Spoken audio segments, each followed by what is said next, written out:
Morning, chat. Welcome to the stream. Hope you all are having a great weekend so far. Happy Sunday. All right, brother. So what we have on the go for today is we actually have a little bit of something different. We are going to start off with a coaching call with Crimson, who's a top 100 damage player as well as a GM support. So we are going to we'll kick off the session with that today, and then we're going to move ahead with some rank play to see if we can implement the system. I'm gonna let him do a bit of the explaining of what he's cooked up here. I'm really excited to see. Yeah, man. Without further ado, we can probably kick this call off right away.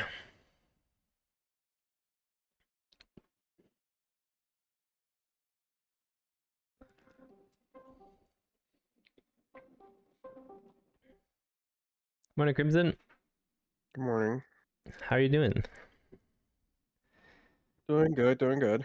I Good. surprisingly didn't struggle a lot to wake up this morning, so that's good. Oh, that is good. Thanks for coming on a little early. I know you're quite the night owl. Yes. I know it's hard, man, to kind of break the rhythm there. I'm kind of I'm quite excited to see what you've cooked up. You've hyped it up a lot, so I'm curious to see the system that you've got in place to help with making Tracer a bit more of a consistent kit. And that's definitely something that I struggle with, so really excited. Yeah, so something, if I may here, something that I have been trying to work on is kind of like specifically tailored for Tracer because once again, she's your one character that it seems like given her kit, it's harder for you to absorb, you know, just information in general, just because of how close to the activity and the fights and everything, how much closer you are in comparison to your other heroes. So, yeah, my goal here is to establish a protocol that you can follow consistently, and by just staying within those steps for your gameplay to always look like resemble like the same experience game in and game out, right? Just to provide that consistency. That's so true. That's so true. Like I think you've said this 100 times before too, but like when you play a hero like Soldier, you're very much so applying your effective range, which is 30 meters out, sometimes a little closer, but not much.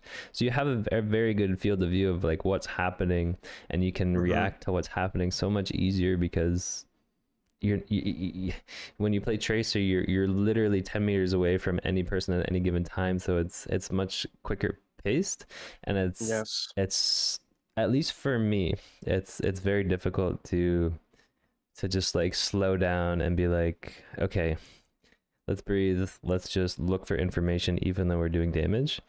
Right. It's a challenge, so yeah. um yeah, okay.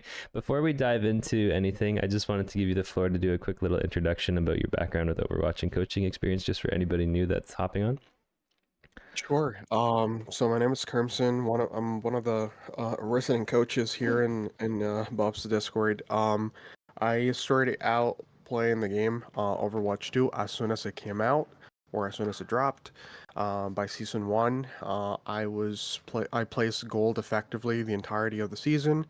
By season 6, I had studied enough the game that I managed to get into Grandmaster, and pretty much since season 8, I've been consistently in top 500, peaking in top 100 in DPS and top 200 in support. Oh, top 200 in support now. Nice. That was kind of quick.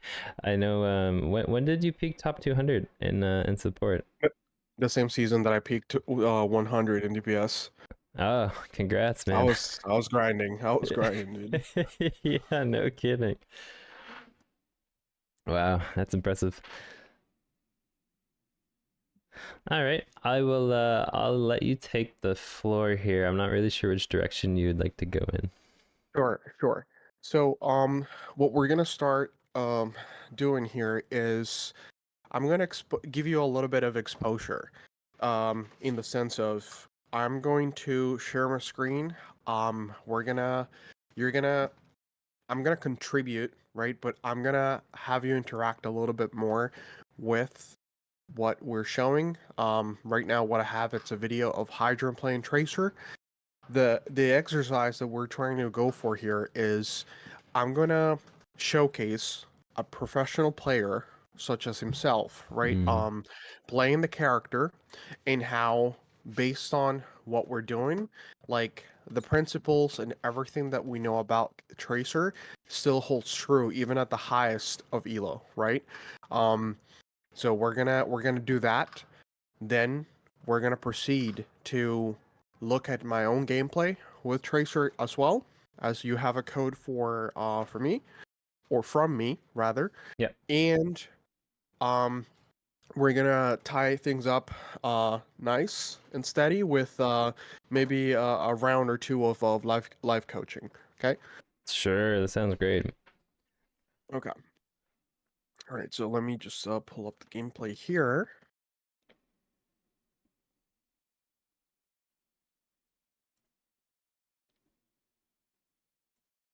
Okay.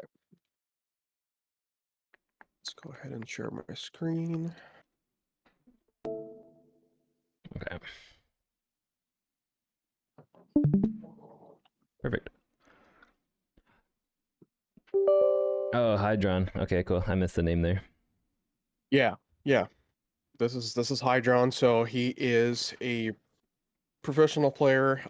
He used to be in two of the most successful North American teams during Overwatch. Like, I guess last seasons, he used to play for Florida Mayhem and ended up in Toronto Defiant when they were part of the Overwatch League.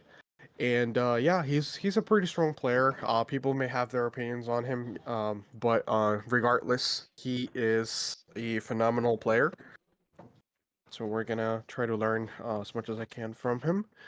Um, Cool. Don't keep this wall for a second. it's way too loud. Yeah, look. Okay, so It was a bit- so he's playing right now in Numbani, as we can see here. Bob, what do we know about Tracer, about the Tracer gameplay loop in general? What is something that holds true as far as like her responsibilities and her general neutral gameplay? Um, she, she's great at contesting space. Mhm. She can get in and out very quickly. Right. Was there something specific about her kit that you're trying to look at? No, I'm just essentially trying to fish out for your concept of what Tracer is capable of doing, right? So let me explain something here before we take off. So we understand that within Tracer's gameplay loop, um, or I've been trying to put an effort out there, right? That you are supposed to, with Tracer, and I'm sure you actually probably heard this from even Spilo before. So with Tracer, what happens is the misconception of having high uptime with her means you have to actively go out there and look for something to do. Mm, While this usually remains true in lower elo, the reason for this is because not every single time that you go out there and try to do something that benefits you, uh, specifically, means that you're going to be contested. In high elo, during your neutral gameplay, which is essentially Tracer poking with your team, this does not mean I'm going to be a parasite next to my tank and poke from there. mhm, It means I'm going to take advantage of Tracer by taking short off angles constantly outside of the clock, right? So if the enemy formation looks like something like this, right? And they're like, a little spread out, whatever that is, okay? mm, We imagine a clock around the enemy formation. Any given angle outside of this clock works for Tracer. Yep. yep. Any short angle outside of that perimeter, it's fantastic for Tracer. Now, what happens is, given any map in general that you can possibly think of. Except maybe probably Circuit Royale, but anyways, as soon as we're trying to do this, look for that short off angle so that we can poke, so that we can scout for information. Mm-hmm. In higher elo, right? In your high masters like grandmaster lobbies, what happens is you're not actively looking to pick a fight. You, in your search for that short off angle in space that you could potentially use, somebody is just simply gonna be ready to contest it for contest that same space. Okay, and so that clash is gonna happen whether or not you like it or whether or not you're looking for it. Right? It's just gonna happen because somebody knows better to not give up space for free. Right? So you're just gonna have a mini duel no matter where you go. Right. So the uptime is naturally going to be there. It's not because you're actively trying to do something about it. It's simply just, the conditions of the game, period. Now, what happens when you, right, a platinum tracer, goes and tries to look for a short off angle and happens to find space that is, in fact, not contested, right? Space that you can utilize. That's where it comes in. We need to exploit that, right? So if at any given point, let's say, this piece of the pie here, whatever geometry this may look like, is completely uncontested, and because this space is uncontested, it gives you easy access to a Zen, an Ana, anybody vulnerable enough, you exploit that by just, getting on that person very easily because they're basically bringing that to you in a silver platter, right? Right. So like a really good example of this would be on Coliseum, right, where they have that main strip where the robot starts, and then so Right. like if they have like a Widow and Ashe and they're both on main lane behind tank, and then if you start to wrap right to look for that short off angle and there's still nobody on that right lane to contest you, then you just keep making your way to the back line, for example, right? Right, and the outcome is you arriving at the back line relatively, cost free Mm-hmm. because there's no contest there. Whereas if you try to attempt that naturally in a higher elo gameplay, more than likely that Ashe Yeah. probably is going to branch off and cover that sort of off angle expecting you at that point, right? So you're going to have to like come up with a solution then. But yeah, so Promiscuous. okay, so we're gonna start off here. We see Hydron starting high ground. He's doing his scouting phase, right? He's trying to see what he's dealing with. Okay. So we can see the enemy composition here, right? So we have a Doomfist, Venture, Sombra, Moira, and Bap. But what kind of composition is the enemy team leaning more towards? More towards the dive, right? Yeah, so that we have 4 characters on their end that can dive, except for maybe Bap. Okay. Mm-hmm. So that being said, Tracer, what kind of character is she, and what kind of category does she fall in? Is she a poke? Is she a dive character, or is she brawl? I want to say more towards the dive, right? But she can certainly be Sure. utilized in brawl.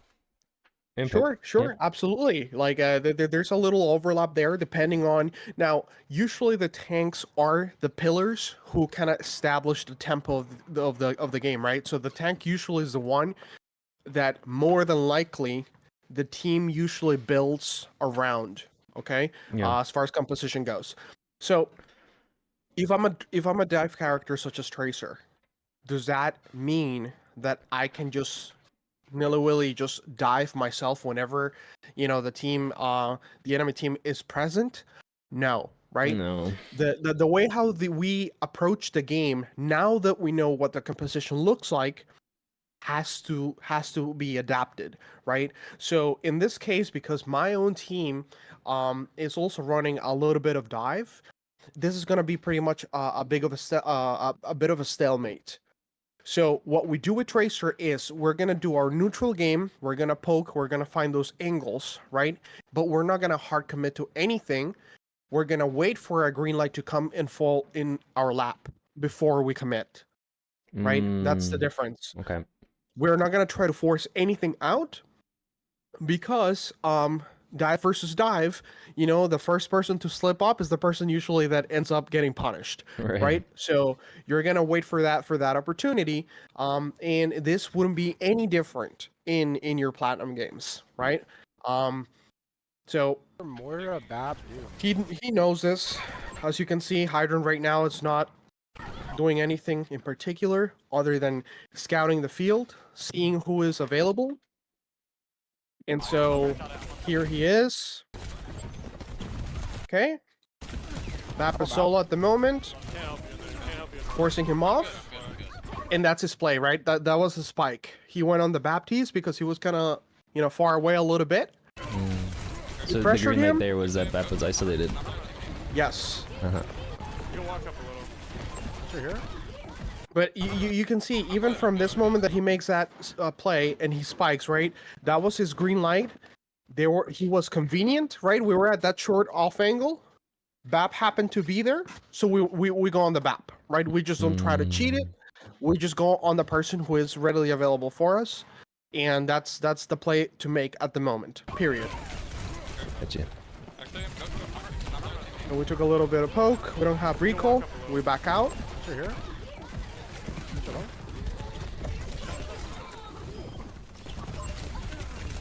We have recall again, right? So Sure, here. here it is. We're just gonna do take a look. So I know that the video is in just 1080p. It's not the most clear thing, but essentially what he is looking at here is that Baptiste falling back along with everybody else on his team because he is extremely low. Now Hydra right now acknowledges this, and he is fully aware that right now we have 2 blinks. We're on the verge of getting our 3rd one, and recall is coming back online. Right? So he deems that he's got enough HP to pull this off. So there's a spike, right? There's a green light. That Baptiste is killable. Do I have resources? Yes, I do. We go. Right. So even though we're kind of cheating a little bit, it's fine because we have the resources, right? And it's a hard green light. Yeah, I mean, it is a little bit of cheating, just like you said. Yeah, the scenario presents itself. Because right now there's nobody that is, you know, there's no higher priority other than keep on poking and driving the enemy team back. However, he thinks he can punish that BAP and get away with it, right? Because of recall being you know, active. So as you can see here, I mean, once he goes in essentially executes that play, there's no longer go mentality on his end. He's just completely vibing here, right? He's just poking, getting ult charge during that neutral gameplay loop. As you're scouting and gathering information, you're gonna shoot what you can shoot. Naturally, you're just gonna get your ult charge by doing this as well. And that's all it is to it, right? He's not overcomplicating. He's not doing anything special. He's just shooting people. And then we punished that Doomfist because he decided to stay here way too long with no cooldowns whatsoever. Once again, right? It's one of those things, right? So we kill a Doomfist. We're actively being healed. Our backline is safe. They're alive. They're gonna keep me alive here. We have Blink, so we play slow. Now recall just came back online, and I happen to have 2 blinks available to me as well. So can I punish Moira here? Yeah, Definitely, because she's overextended, right? Her team right now is currently in spawn, right? Regrouping and stuff like that, and she is here, just doing God knows what, right? Okay, well, you should be punished. So he does. And then no fade, yeah. Okay. That makes sense. Freaking door beta. Door. Okay. Okay, once again, there's a Venture. We know where he is. What the fuck? Somewhere under. Don't drop. Scouting, right? We don't know where the entirety of the enemy team is, and so we're just playing it slow until we know what's happening.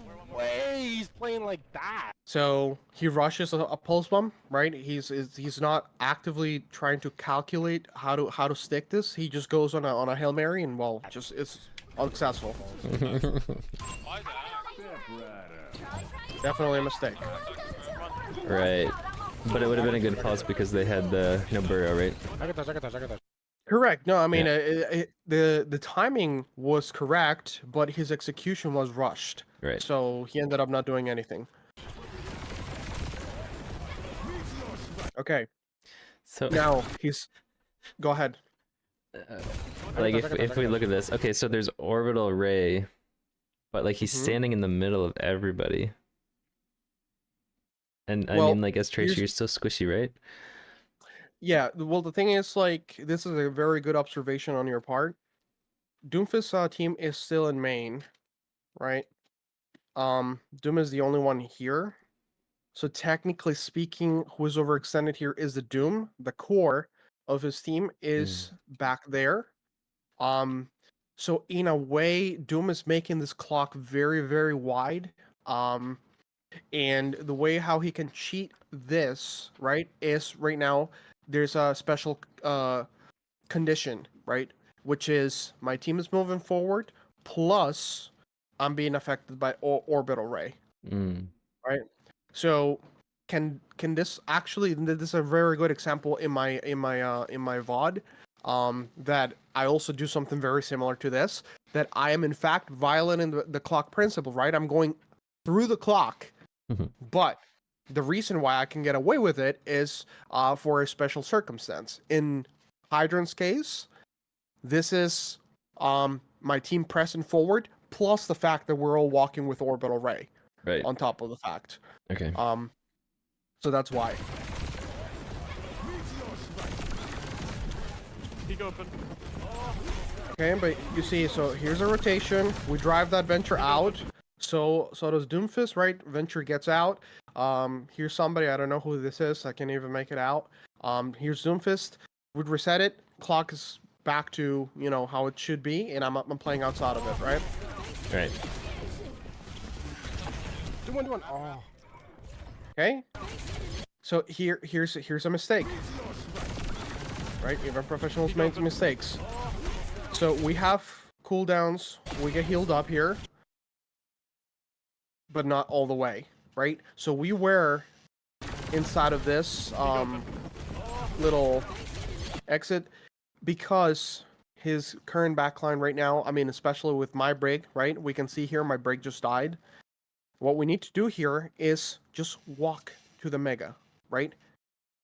So we have resources. We can get some health back. He attempts to go for an aggressive play out of his turn because he gets a little antsy and he's tunnel visioning on punishing the Doomfist. The problem is, right now it's not the time to punish Doomfist, right? Because I don't have what it takes to sustain a fight with Doomfist. He's in the middle of blocking too, so I'm basically gonna tickle him. And furthermore, I just exposed myself to earthquake, right? To whatever it is, tectonic quakes or whatever the ultimate is. But this is the reason why when you make a play and you essentially conceptualize a plan that you're about to do this and hard commit to that little idea that you have, rather than try to be trying to play open-minded and receptive to what's happening around you, that's usually how you set yourself up for failure, because it has nothing to do with being reactive or proactive. It's just like there is a moment, there's a push and pull, right? The ebb and flow of the game naturally. Right now, they got a kill onto one of my backline players. Therefore, I need to reassess what is convenient and what is easy for me to do here to still do my job, right? He doesn't. He just sends it right away and gets punished for it. Right. Do one. Oh. Fuck, bro. Fuck. But so in hindsight too, if he went for Mega, I mean, he would have got it, and by the time he realizes that, okay, and by this point he's reassessed the kill feed and all this and that. I mean, I don't think he would have been able to engage, but then maybe his setup could have been better for next fight. he might not been able to engage in the Doomfist, but maybe he would have had enough blinks to go back around through the stairs and maybe contest the Baptiste in there. And maybe, maybe he forces the Doomfist to come and peel, Right. gets him off the point. Maybe he stalls long enough for his monkey to come back to point, and maybe, right? There's no guarantees of anything, but perhaps guarantee an additional fight on the point and stall that out a little bit more. But because we just lost Brig and then he proceeded to pretty much feed right there and then, those two picks were enough for us to just give up the point completely. Right. Gotcha. Would you like to play on or? No, yes, you motherfucker, you. So again, Well, why didn't you say that? you see what we're doing, right? We're just scouting. I gave you the We're in benefit high of the doubt, ground. man. The benefit of the doubt ran out. Doomfist is just I gave you the benefit. overstaying his welcome. He used slam to get up to the up high. He used punch inside of here to try to hit us. He missed, and now he's all left with block. And here's me and our fellow Cassidy just laying it down on this guy because he's up high. There's no LOS of his backline to heal him. He gets punished. Ran out.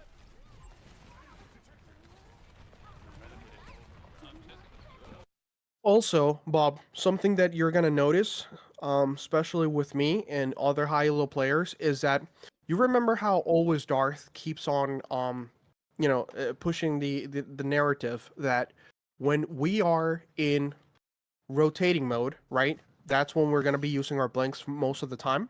And when we're engaged in combat, we want to use our blinks solely for the purpose of getting an advantage over whoever it is that we are in a duel with, right? Right. The idea of using your blinks for engages rather than movement. Right. So take a moment to see how Hydron basically takes his rotations and movement in general to just place himself from to go from point A to point B, especially when enemies are around. Look at how much more time we spend just simply by walking, because it's an area and it's decent enough for us to walk around to where we need to go without having to commit the blinks, right? So he used those blinks to engage, right? He went for that aggressive play, and then he used recall after the fact. Now he's gonna get blinks again. Look at how much he's just walking, right? He's not at this point in time after getting a little bit of his health back. Right now he's not insta, blinking in this direction just so that he can get LOS of the venture again, right? We're just walking it. We're just walking it, getting to the LOS and just waiting for this for a proper engagement next time. You know what I mean? Yeah. So it's just something very common that we try to do. That was a very easy kill. Venture just used his cooldowns improperly, and we were in the right spot. We punished. Very easy. We're just ourselves dancing inside of our Winston bubble. We get pressured a little bit, so we go and blink inside of that little room, and that's it. Now, what he missed here is we have no recall.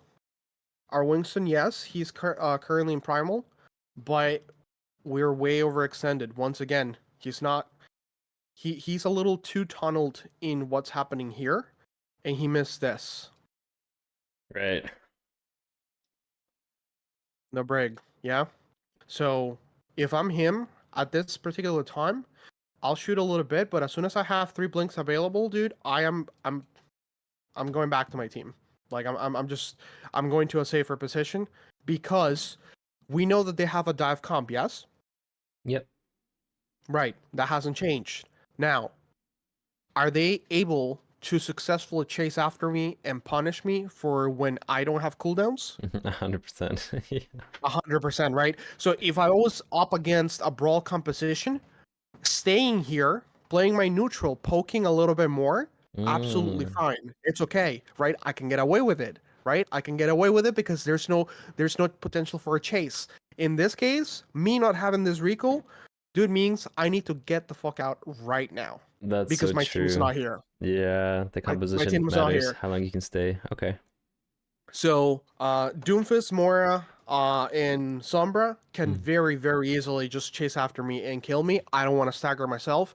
I'm out. Just having this monkey here in middle primal. I know monkey's already approaching half health in his ultimate.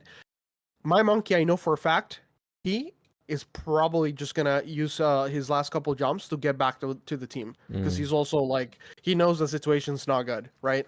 So he stays a little too long, and then because he does that, goes across the clock, right? Again, professionals do make mistakes, especially this is ranked, right? So like obviously he's coming from a place where he has quite a bit of ego, right? Because he doesn't think the competition's up to par. Sure. He thinks he can get away with something like this, but he doesn't. He gets punished. No recall, and there it is, right? The chase. You know. Now, if this was a scrim, do you think you would have made that same play? Probably not. No, it's Absolutely a not. different beast altogether. Absolutely not. Yeah. So it's just, you know, he's a professional caliber player, so of course ranked doesn't seem all that serious to him. The reason why he's doing stuff like this. Now, this is very important. So he's talking currently with this monkey. The monkey has lived, right? This is how we're gonna contest right here. And he's using his blinks to reposition. He does go through the clock, but does not end inside of the clock, right? Very, very important distinction. So he repositions.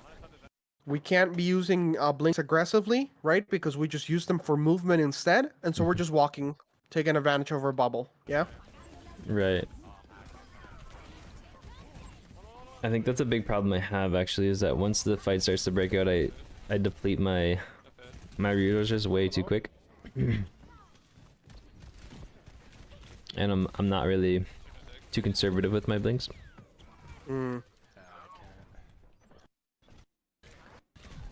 So anyway, I'm gonna skip a little bit here towards defense. Okay, they have capture point. So we're right now, the enemy team is defending, we're attacking. So again, looking for a short off angle, right? The first point has been captured, which is this, what we're looking at. And so my team is basically moving the card at this point. Now, the enemies are all stacked up here in main, in that little road. He doesn't want to go main. Of course not. You want to look for a short off angle. So we're scouting, right? We take this route instead. We go down here, and we happen to see, you know, a bunch of enemies here in main, and we have a perfect flank on them.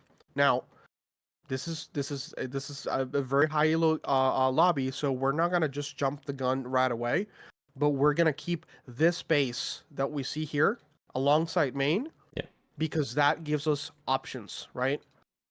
Okay. So we can poke, we can be annoying, we can hold that space until we're forced away from it, and if they don't, then all for the better, right? We can keep that space with options open. And the second that I see a green light, we can jump on it without having to, you know, waste a lot of resources. So he does. Okay. Bro, are you fucking kidding me, man? Yeah, this spring is being feeding hard. Okay, so there it is, right?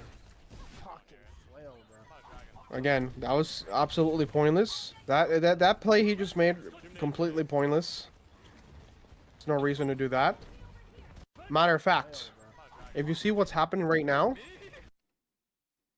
look at this. Like he's going for one Scouting, clip, but it's right? Yeah, but look so at ego. this. So yeah, absolutely 100%. Hansus already has a line of sight. All we have to do here, dude, is just poke from this distance, right? Get our ult charge while we're at it. That's completely okay.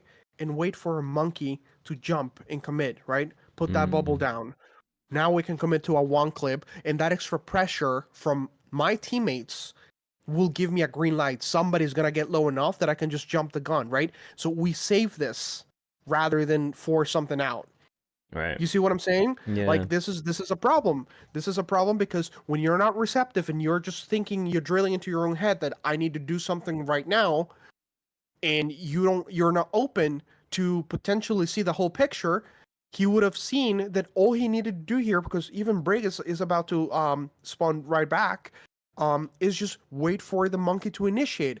Why? Because how do, as Tracer, do we succeed? Where are we most successful when we're doing this type of flanky play? When the tension is split. Yeah, exactly. Right? So my monkey, my Winston, right, is the one who's gonna give me those green lights and those opportunities. The second that he jumps in, bubbles up, he will split the enemy attention. And that's when we can actually commit blinks, and we have recall available, and we can pick anybody caught in the middle of it, right? Whether it's Ana, whether it's Ash, whether it's Brig, whoever, right? Makes this fight way easier. But now we're committing prematurely, we don't have recall, and then when my team goes in, I gotta chill and not participate. I got you. There it is. So in a composition where we're, say, Brawl is a little intuitive for me, where like if I'm gonna ask myself who in our team is going to split attention to create a green light, it makes a lot of sense when we have a dive composition, obviously, because right, it's more obvious. Yeah. But when we have Brawl, it's still kind of intuitive in the sense that, okay, our teams wants to end this fight as soon as possible, so they're all gonna dive or going together. But with a poke composition, how do you determine like when it's a good opportunity to go in? Like, how is it typically, like in a poke composition, I guess the goal of the poke comp is to draw the fight out as long as possible? So is the green light more so when like the resources have been depleted enough? Yeah, so if you take a look at the comp right now, Bob, now we have Doom, so dive, Venture, dive. We have Ash, she's poke. We have Ana, she's poke. And we have Brig, a brawler. Yeah? Mm-hmm. Given the mixed nature of this entire composition, there's no, like, it's just 5 players, so like it's not leaning any one way. Right. This is more considered, this is the game, the play style for this entire team will be more brawl based. Right. Oh, I'm Why sorry. is that? In the sense that like our team composition, like in our team composition, we have a monkey, so our monkey's going to split attention, right? Because he's going to dive. So it makes a lot of sense to like wait for that so that we can engage and use our resources. Right. But imagine. So let's say that you have a Reinhardt instead, right? Let's say that it's something more brawly, right? And you think it's easier. So instead of waiting for that somebody else to force that sort of interaction, that you know, attention splitting spike, what you're going to do essentially is just wait for do exactly what I'm doing right now, right? Let's say that your composition is not divey, or you don't have somebody to go along with, and it's just you. In this sense, because of what I was mentioning before, right? Your green lights come in a different shape, and that is right now because of the enemy, right? Let's say that I do not have a monkey. Let's say that I do have a Reinhardt or a Ramatra, right? Okay, that's fine. Because in here, I know that dives are not going to come anytime soon either. Only Doom is going to do his own thing, and like the rest of these people are more than likely just to sit back and poke. Here, the only threats that I have as a Tracer is Sleep Dart, right? And Brig. And this is conditionally. That's Brig when she's ulting because of stun, right? Mm-hmm. So if Brig is not in ultimate, she is a great target. Ash is a great diveable target. I can go on Doom as well to punish if need be. And Ana, as long as she doesn't have CC, she is also a great target. So as Tracer, as I'm poking around, I'm waiting for one of these opportunities to go in. Got you. Right. So I'm not waiting for somebody to split the attention or engage on them. What I'm waiting for is to make sure that Brig does not have ultimate, so I don't get stunned out of my life. And then for Ana not to have Sleep Dart, because that also means death for me. Right. Okay. So that's how the green lights are different in this type of composition. Not having somebody to dictate when I should be going in. I just wait for the enemy to see, do they have something that is extremely lethal for me? Yes. Then I wait for those cooldowns to not be available before I commit. Right. Okay. Give me a nade. I'm setting up left. Okay. I can go. He called it out, right? He's gonna set up left. He's gonna go back right at it. Fuck. Rushes that. Okay, Ashe is way overextended here, Give me a nade. right? Yeah, I'm ready. I'm ready. So the Ashe's team right now, it's all in falling back. My team is coming in with a card. They're pushing. They're going. They're leaving. Right? Yeah. Ashe gets caught behind. She has to go. She cannot live behind our lines here for free. She sends Bob to contest. My team can deal with it. I have no. And now Ashe, because she died, she's giving me this entire space for me to do whatever I want with it. Right? Right. Yeah. Yeah. That makes sense. I can go again if you want. I have no. Okay, so there's Rig. We don't play. We have a mini. We don't have to commit, recall for anything. There's Monkey jumping on her. And now this backline is free, right? So, target priority. Okay. So, right now, Break and Ana are, mutually sustaining themselves, right? Pocketing each other. Yeah. Even with Monkey, the bubble is, we're outside of the bubble if we try to chase here. And I'm also depleting blinks at the moment. Right now, neither one of these guys are killable. They're not low enough. Brig, matter of fact, is going to walk into that Mega and into this room right here. So, while Monkey, with a lot more HP than I have, it's poking at them, now it's my turn to go into something convenient that I can actually do something about. So, Doomfist right now, it's contesting the card. He's blocking our progress. So, we switch targets and Got help you. my backline. Right?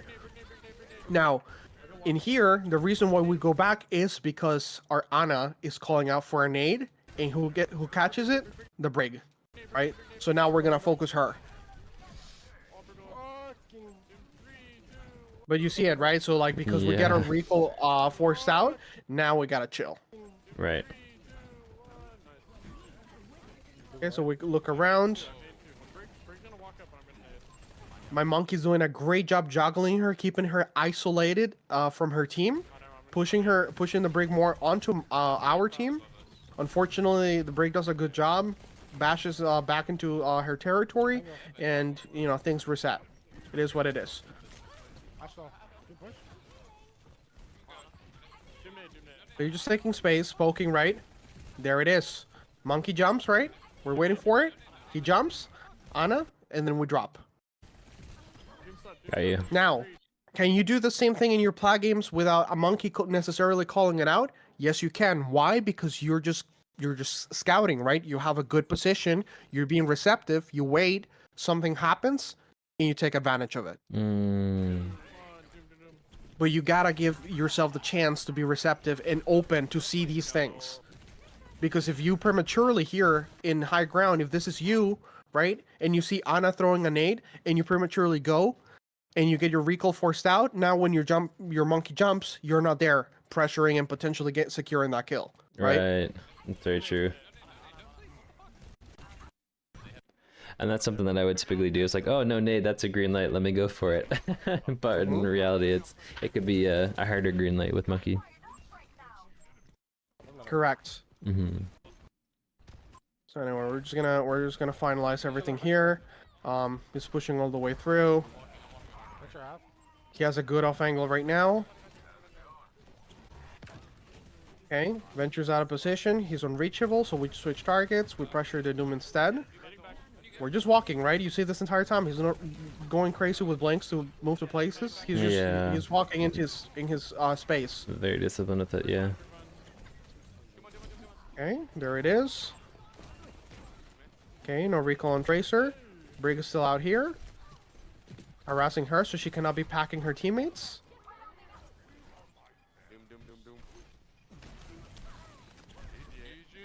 And he keeps her busy. So, Ana died early. Brig is the only one who can help her teammates. We keep her busy here in her spawn doors. She cannot help her team, and everybody else just falls in place. Right? Yeah. Okay. So, so that's that. As far as the preferential play. Now, I want you to on your game, punch in the code, and you're gonna walk me through it. Sure. Okay. Oh, the code that you had sent me? Yeah. Okay. All right.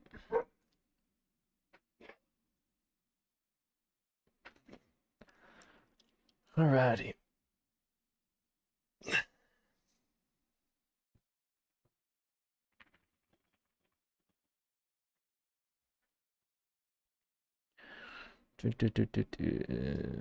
Okay. Spoiler alert, there is the first map. It's in Samoa, this game. First map is soldier gameplay, so you'll be delighted with that. I do switch to Tracer Okay. towards the end, and I stay on Tracer, but like the first, the first portion of the first point in that map, it's soldier gameplay, so just Nice. be warned.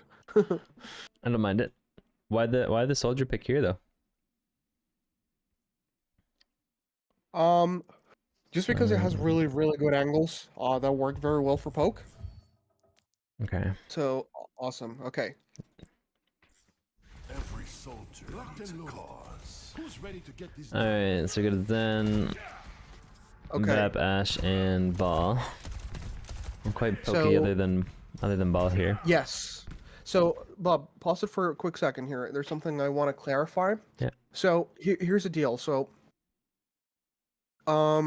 okay, what would you say kind of composition is on the enemy team, which is team 1, right? They have a Juno, Brig, Diva, Tracer, Ash. Okay.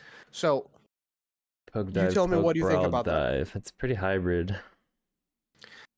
pretty hybrid. However, I'd say it probably is Ash- gonna lean more towards a dive and brawl, right?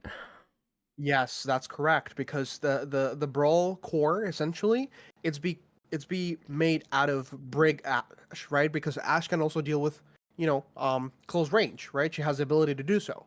So she's gonna be playing a little bit more brawly, along with the Brig, and then the other Okay. 3 guys are dive. So as Soldier 76, what do we need to leverage? Our natural advantage being a poke character. Our They have effective range brawls. on it, right? Yeah, correct. And then who is, if anything, if they're within my LOS, who is anybody that I should prioritize? I'm a poke character, and they have a tiny little core of brawl. So who should I be targeting if within LOS? I want to say Ash just because she has the range advantage over you, right? Or Tracer. Or Brig. Brig? Or Why Brig. Brig? Because she's a brawl character. As long as I'm leveraging my range, Uh-huh. Brig cannot do anything to me, so I can always pressure her, right? Whereas Tracer has mobility, she might just leave LOS, at a moment's notice. For Brig, it's significantly harder to get away from me, right? Okay. And what about Juno? Is she still a good target, right? She's still a very good target, but she has extremely high mobility. So her plus Speed Ring plus Orbital Ray. Yeah. Like I know that the dive core of this team, those 3 targets, her, Diva, Tracer, are gonna be the ones active, right? Constantly. Got you. So the key here is to rotate early enough to not be dove on, right? Just Dead by Daylight. Okay. Yeah. Got you. Okay. All right, go ahead.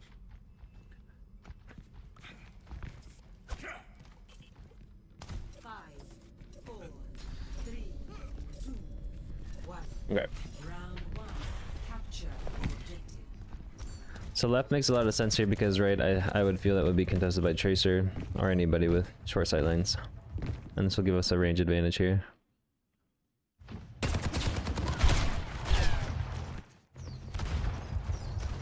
And the reposition makes a lot of sense. So like you said, you're going for the... So what? Why peel when we have our 2 supports together? Great question. Great question. And I love the fact that you paused it here and try to figure this out. So, what am I doing prior to peeling? What was I in the middle of? We repositioned and then we started shooting. We're rotating. Yeah. Right? Okay. We're rotating. Go back just a tad. Okay. Okay. Pause. Okay. So, right now, I have range, I have cover. What am I missing? We have nobody to shoot. No angle, right? Yeah. So, I'm looking for an angle now, right? This is the reason why I rotate further Right, I to got look you. for an angle, right? Okay. Okay. So, as I'm doing that, this is not intentional peeling. It's a byproduct of me rotating that I just so happen to catch the enemy tracer on my backline. You Mm, see it? I do, yeah. Yeah, because we're effectively playing our cover to our left too. I'm not chasing after tracer. I just happen to be rotating, and she is within my LOS, and therefore I peel. I got you. Okay. See, if I let it play for literally one more Mississippi, I would have saw that we just did what we could and look the other way. Right. Okay. If we do, we play and we do what we have, you know, with the cards that we're dealt with, right? yeah. But it's not because I intended, you know, in a premeditated manner that I was gonna peel for my backline. It wasn't. Got you. Okay.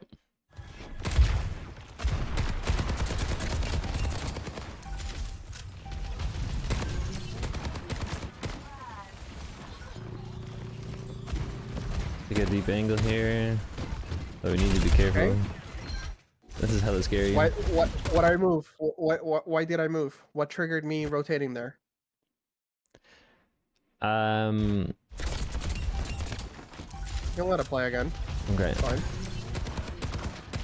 Okay. Some pressure and point. But then, Ray boss. Alright. Yeah, there's no way we take Diva. Like that's Right. I've seen pretty much one clip says. Once again, you saw it just now, right? It just happened again. Diva comes to my left, contests my angle. I rotate out of the way. As I'm rotating, Tracer happens to be going for a play of her own on my backline, and that's why Helix her and Peel, right? Gotcha. I'm noticing how much you actually reposition. You don't stay in one spot for like one Mississippi.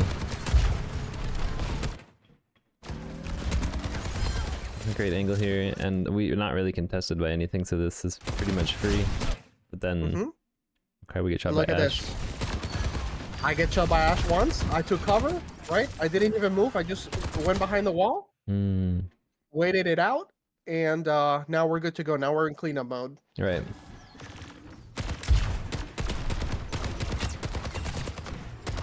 Good trigger discipline. Here's the tracer. Okay. Here, can you pause it for a sec? Yeah.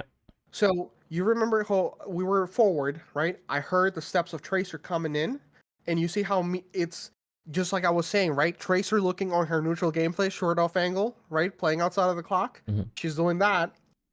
But then this is a GM lobby, right? And so I come and contest because I don't want to give her this entire left side for free. Right. That makes a lot of sense.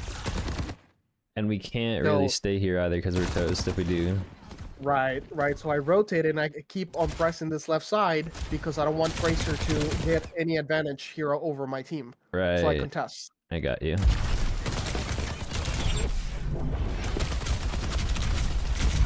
Oh. Nice Omega. Yep. Keep on rotating. Use cover. And that's it. Right there. So I want you to go back the 8 seconds, right? And then go in free camera mode and look from, you know, the perspective of behind my back, what is happening, right? Because I was in there. Tracer probably called out for Diva because I was isolated. I realized that I'm like, you know, by myself. So I start rotating prematurely, get the Mega in the way, and that's how I survived this dive. Right.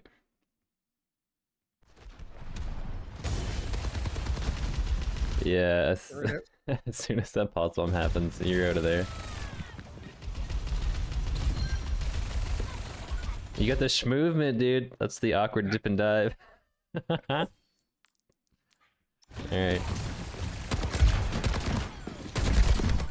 But it's essentially like understanding that the enemy team composition, like the effective range of their their comp and like how close they need to be to essentially kill you, and you're just trying to stay out of it the entire time.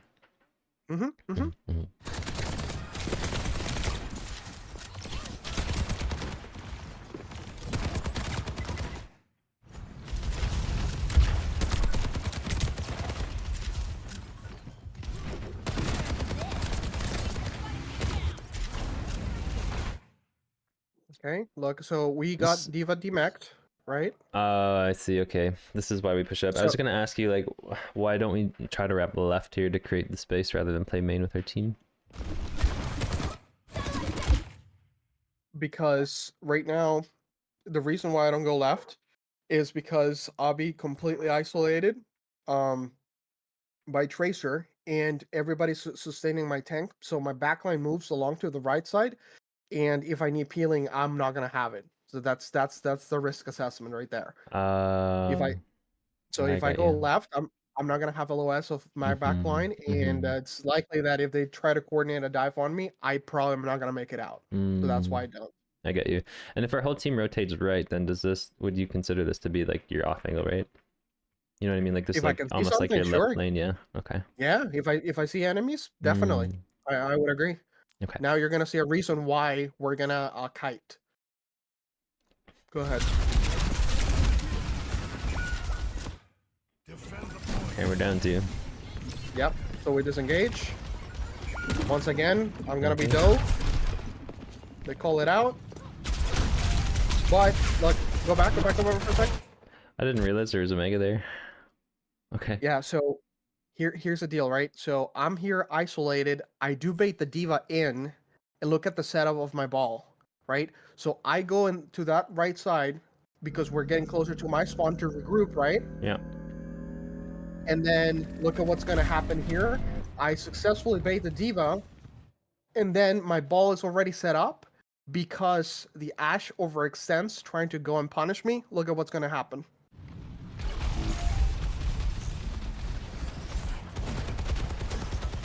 Right. Very clean. That's a heads up play. Mm-hmm. Okay.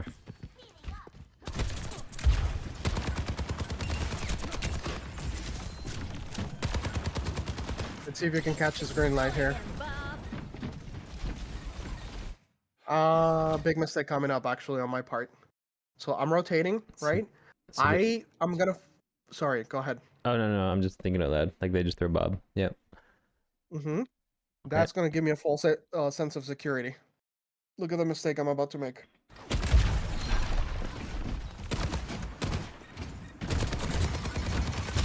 Oh my god, brother. It's crazy how fast she deletes you. Reason I didn't need to drop, right? I had a good angle. There was no reason for me to drop. I drop. Yeah. I get punished by Diva. Yeah, you could have stayed right here. It's very true. And the reason why I got caught out in this is because Bob is right under me. So that gave me a false sense of security. Oh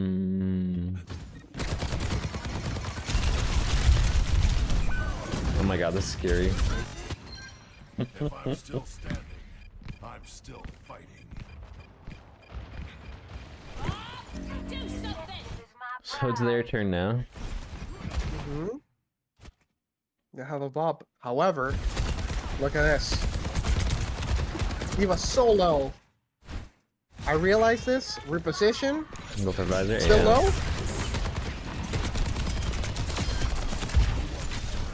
And zone them out. Oh my goodness. So it was not a Great matter angle. of me getting a 5k with the visor or anything close to that. Is the fact that I left Diva extremely low. She went to the centerpiece. She was still damn low by the time I rotated. So I force visor because I either get her out of mech or force her entire defense matrix out. Right? Either way, it's good for me. And so Diva loses her mech, and they understand that, and so I have to zone them out with visor, and now we get the point for free. Gotcha.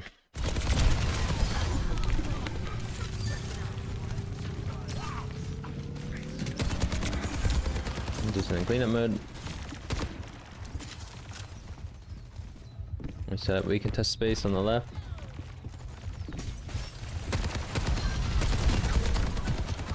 Dude, look at my Zen. He lives, dude.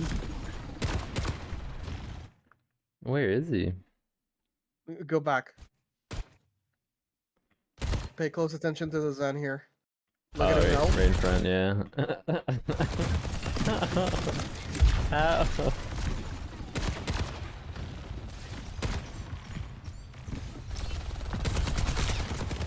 So are we just trying to follow up with the ball here? Or? I mean, ball is on that angle, so I take that approach. I take advantage of ball's position in there, and just put pressure on. You know. Like otherwise, Why not? we wouldn't do that, right? It seems Correct. pretty aggro. Yeah. Okay. I go because ball is there. Great angle here. Oh, we expect that he Look at him. Yeah, so I have my teammate has like my teammates have full LOS off me. I don't have to give up this position. Diva knows it, so she has to give it up. So I start pressuring her. She gets pissed off, comes at me, and then I gotta hit her with the movement and go ahead. Look, I waste so much time, dude. Oh my god. Fortunately, breakout manages to bonk me, and that's fine. But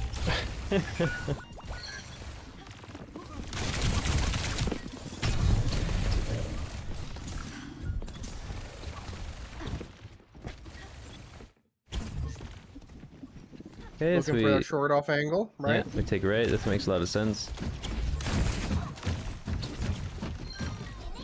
Scouting. Not committing to anything. Playing us at the clock. Now, can you pause for a sec? Yeah. Go back for a little bit, and then let this play out in very slow motion. I'm scouting, and because I'm scouting, I'm rotating. It's not that I said I'm gonna go hard on the break or the backline. It's just a byproduct, right? I rotated, and this is what I, come up against, right? The break right here, to start to shoot. Is it worth to walk it, or like did we deplete too many blinks here? I did use blinks, but again, it was never meant with the intention of accessing backline immediately. I was just rotating. I was repositioning, right? So now that We see I'm the here green engaged, light. yep, I just shoot at the brig. I don't do anything special. I'm not going to use any resources because now I found a target, right? So I'm just going to chill, and now I'm going to violate the clock principle. Let's see if you can catch the green light, though. Isn't the green light here that there's no translocator? Keep playing a little bit. No, that's not it. Oh, okay. Oh, and the synchro with the ball. Not necessarily. Well, it's not that the ball you went for a slam or anything like that. I was in a bad position, but then I went through the clock to purchase, to chase after the Sombra, right? Because right there, would you consider that was cheating? As soon as the break kind of branched off and Sombra was right in the middle of it, and I chased after her, was I cheating? I'd say momentarily, but it puts you in a better position, right? Like you're now outside the clock again. Well, true, but the reason why I do cheat here, you remember how I was talking about with the Hydra and the special conditioning here? The circumstance that allows me to cheat here unpunished is ball drop in mines. That's my green light. Why? Why that? It's always as in like nobody can punish you. Correct. There's no way that anybody can punish me because they would have to walk into a mine. I got you. Just like Hydran did it when he was on that Doomfist. He went through the clock and stayed inside of the clock, violating the principle, but he was unpunishable because he was walking with the orbital beam. I got you. Would you have made this play if there weren't mines? No, I would have just gone straight through the right here, around this area, straight to my right. And shoot I got you. right like, there. Like wrap through here. Yeah, I would have wrapped. Yes, correct. I got you. Okay. But because mines were present, I know the break is not gonna help the Zombra, and so I just go on her and I get that punish. Okay. I got you.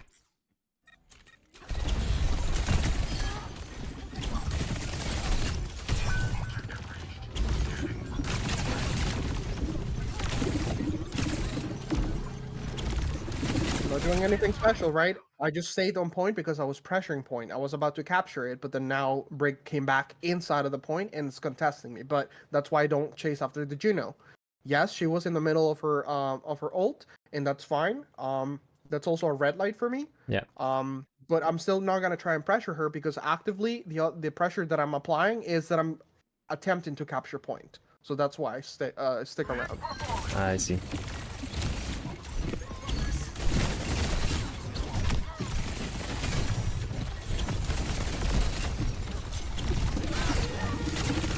Units isolated. I see that. With ball is essentially there. Finding the Juno, so I basically go in and cheat because I can. I have recall enabled. We never, you never really violate the clock principle too. You never really see it. Except that one time. Yeah, conditionally though. Yeah, right. And we're just in cleanup mode at this point. Yeah. Nice, okay. Ready for battle. So what was your decision-making process to switch from Soldier to Tracer in that match? To get quickly back. What's that? To get back quickly. Oh, just to get back quickly. I see. Yeah.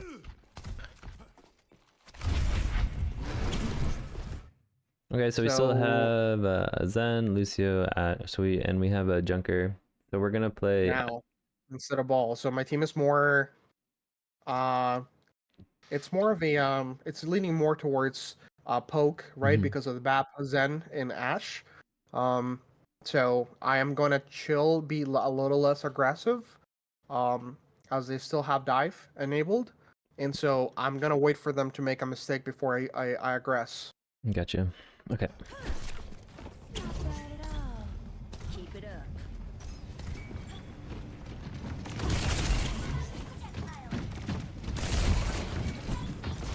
Scouting, see Brig right there. So okay, no go. I look for a new angle. Oh, so scary. So why not take the 1v1 versus the cats after the hinder? Oh, well, he's got 2 other people there too. He's not by himself, so Right. that's why I have to leave. I can't risk, especially not at full HP. I cannot risk get a headshot on me. Yeah, he's gonna double pocket. Okay. No Big translocator. mistake here. Yep. Oh, I tunnel vision. yeah. I try to go after Sombra. Yeah. Violate the croc principle. I try to cheat. Mm-hmm. I get my recall forced out, and yeah. So we're just scouting here. Very scary. Hopefully we get some heals. And we look for a new angle. Okay. Oh, a peasant. Yep. But there's 2, so we can't really commit, right? So we back up. Correct. Right.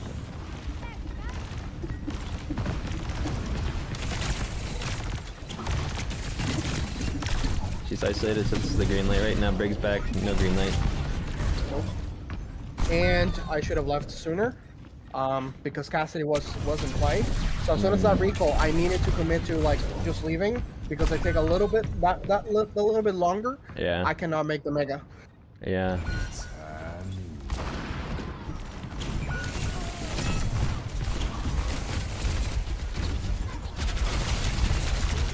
Yeah, we gotta wait for your team here. Okay.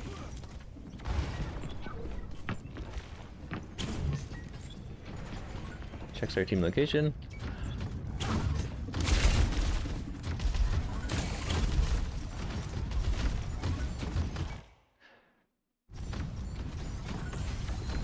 So are we essentially looking just for a pulse target at this point? Like, are you not being exactly. intentional with I'm it, not- or just like running with it? No, I'm not necessarily looking for pulse here. What I'm trying to see is where everybody is. Mhm. So then I can make an informed decision as to like, whether I can stay at any given like free space given to me essentially. So I'm Gotcha. trying to reposition. Okay. Okay. hmm It's a big purple.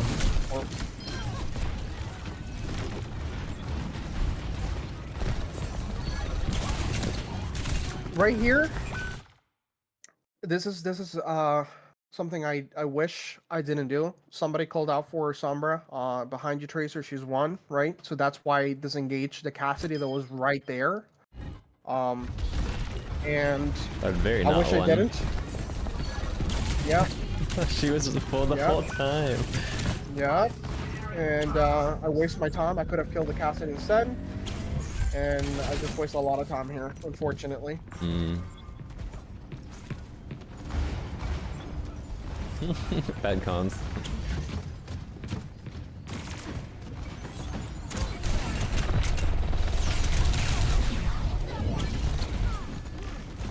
I get out. You see how I dodged the virus though? That was important. Yeah. Yeah. 'Cause That's we can that's only important really because 80 strafe at this Yeah. point because we got hacked. right.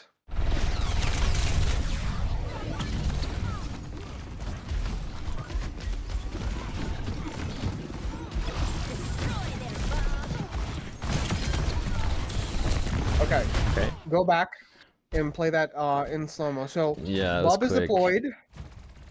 Bob is deployed, but gets slapped. Somebody wakes him up. He damages the brig. Where I is see this. Bob? Right there. Like where Junker Queen is, that's where he's gonna end up. Oh, I see. Yeah. Okay. Ash is about to send him. That's right. Look at Brig. She gets low because of Bob. Ah, I see. In the Discord. Yeah. Nice And I focus finish her fire. off.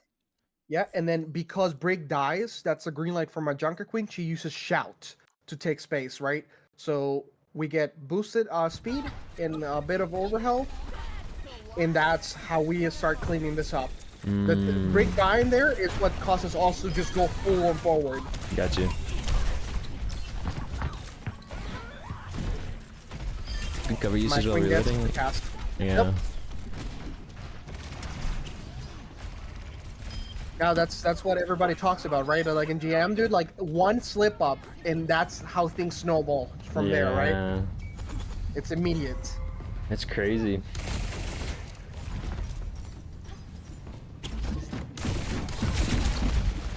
So we're just occupying space. Mm-hmm.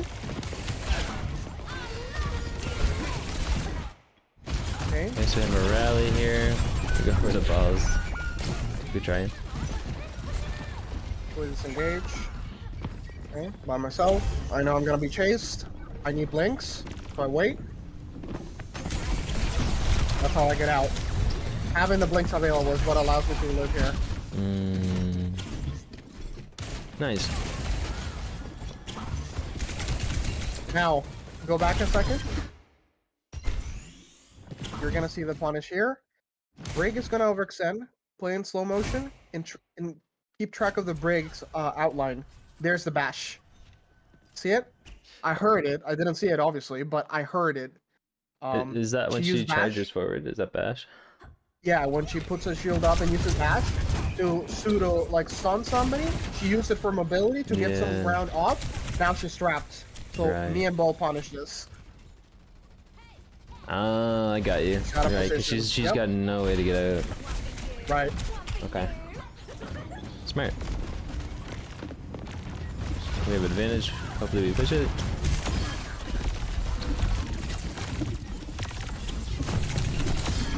Oh, that's beautiful. The green light just falls into your lap. I love that. Mm-hmm. Nice.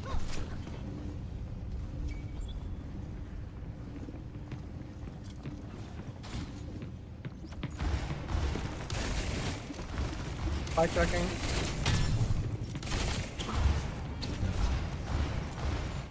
Why do we give up the space? Why? Because I'm all tracking, and I know that orbital beam is still a thing. So I don't want to be caught in it as they try to dive with speed ring. Oh, I see. Okay. In your case, I mean, you wouldn't know this, But I mean, this is GM at the end of the day, and so because I know what kind of ultimates are in play, Mhm. I'm just preemptively like setting up so that I don't get caught with my pants down with Right. orbital ray. Okay, okay.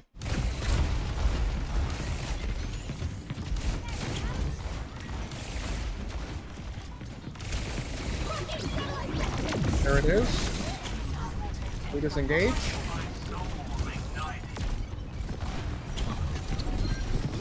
Stalling the point, I see. and now that falls in my Nice. lap. Yep.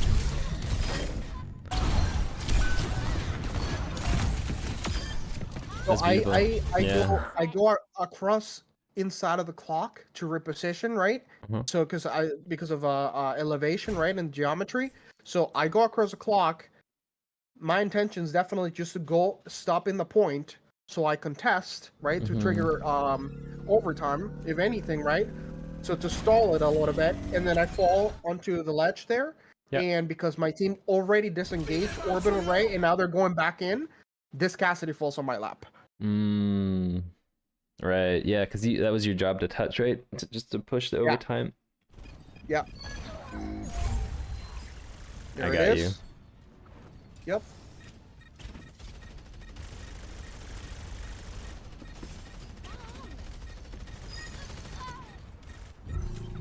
Good teamwork there with all.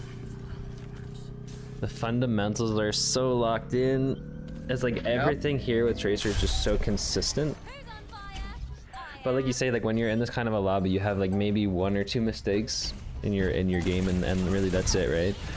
Mm-hmm. You saw So- both of them. The gap between like a metal ranked or like a masters or whatever as you move up, it's just you're lessening your mistakes each match, game in, right? Yeah.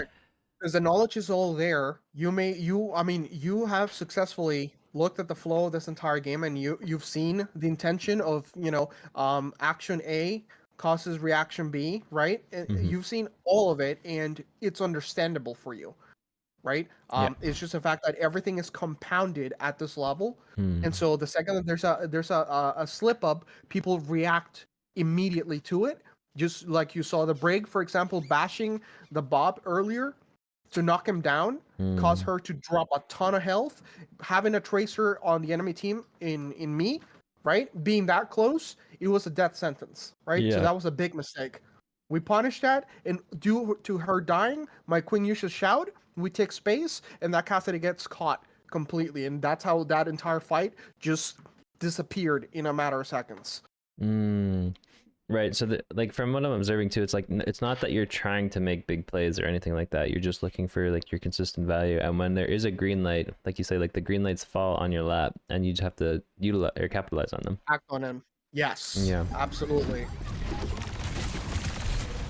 But you also, you mentioned something a little earlier ago when we were chatting, and it was about like in a lower elo, you tend to have to make more plays to carry your games a bit.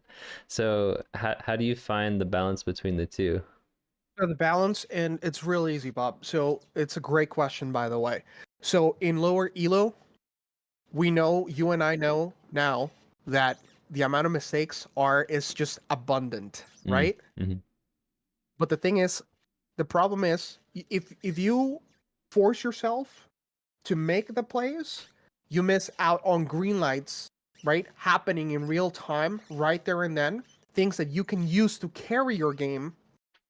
And then because you have this notion that you need to do this, you're gonna set up here so you can access the backline, and this very intricate and complex idea of what you think you should be doing blinds you from what you could be doing right now in front of you, right? Oh, interesting. So that's Okay. the difference. That's the distinction that I want to make.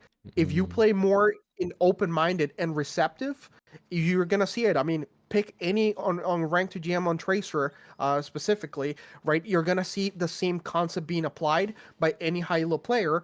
He's not actively out there trying to, go to the backline, commit here, wait for the blinks, and then try to out-mechanic somebody 24/7. That's not what they're doing. They're just doing their neutral gameplay, right? Normal, waiting for see the plenty of mistakes that will come, and then he acts on them, and that's the punishment that they dish out, right? It's just being ready, because like you said yourself, the green lights are gonna fall on your lap consistently, and at that point, you just gotta follow through. That's it. You gotta follow up with it.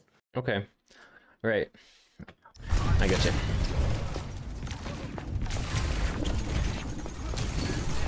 That's such a good distinction though, with like not trying to rush things and make plays, but instead just wait for like play your neutral game and wait for the green lights to come. Because I think you're right, when you start to try to make plays and like think about like your setups, and I think staging is important and all that, don't get me wrong, but when you try to consume all of your bandwidth with it, it can be a bit overwhelming rather than just being receptive, like you said, to the information, and then like Right, and waiting for the green lights, reading the game flow. Correct. And that's the biggest thing. The reason why you want to play with that style is because you got to remember, Bob, that you're not the only person playing the game, right? You're in a lobby with 9 other people with their own intentions, ideas, and the way of interpreting the game and stuff like that, and they have plenty of choices to make themselves, right? So you cannot impose your own play onto somebody, because that's you assuming that everybody and everything is going to line up perfectly for you to pull that off. Right? And how frequently and how often does that even happen? Not much, right? And so because what you want to do is instead just get in that state of pull and push, right? You want to play your neutral, do your thing, and then react once people have made certain choices, whether it's your team or the enemy, and you make your own play based off of that. And whoever is more successful at it is the one giving advantages to their team, respectively. Right. Yeah, I think it's gonna be like, I can understand a lot of the green lights in the sense of like cooldown usages. I'm still kind of learning a lot of when the enemies are out of position. I mean, sometimes it's very obvious, don't get me wrong, because it's just it can be, but there's sometimes there's like I'll see you make calls out in chat while you watch my games, and you're like, oh, why didn't you do this very obvious thing? And in my brain it didn't click quite yet, so there's still some learning opportunities there for me to see. So I think that will just take some time to learn some of those mistakes, but yeah, adopting the style is going to help you tremendously, because it's really going to open your field of vision a lot more, I believe. So that's why it was important for me to like establish, what your gameplay loop should be. So keep your principles in mind, right? Always try to abide by those principles.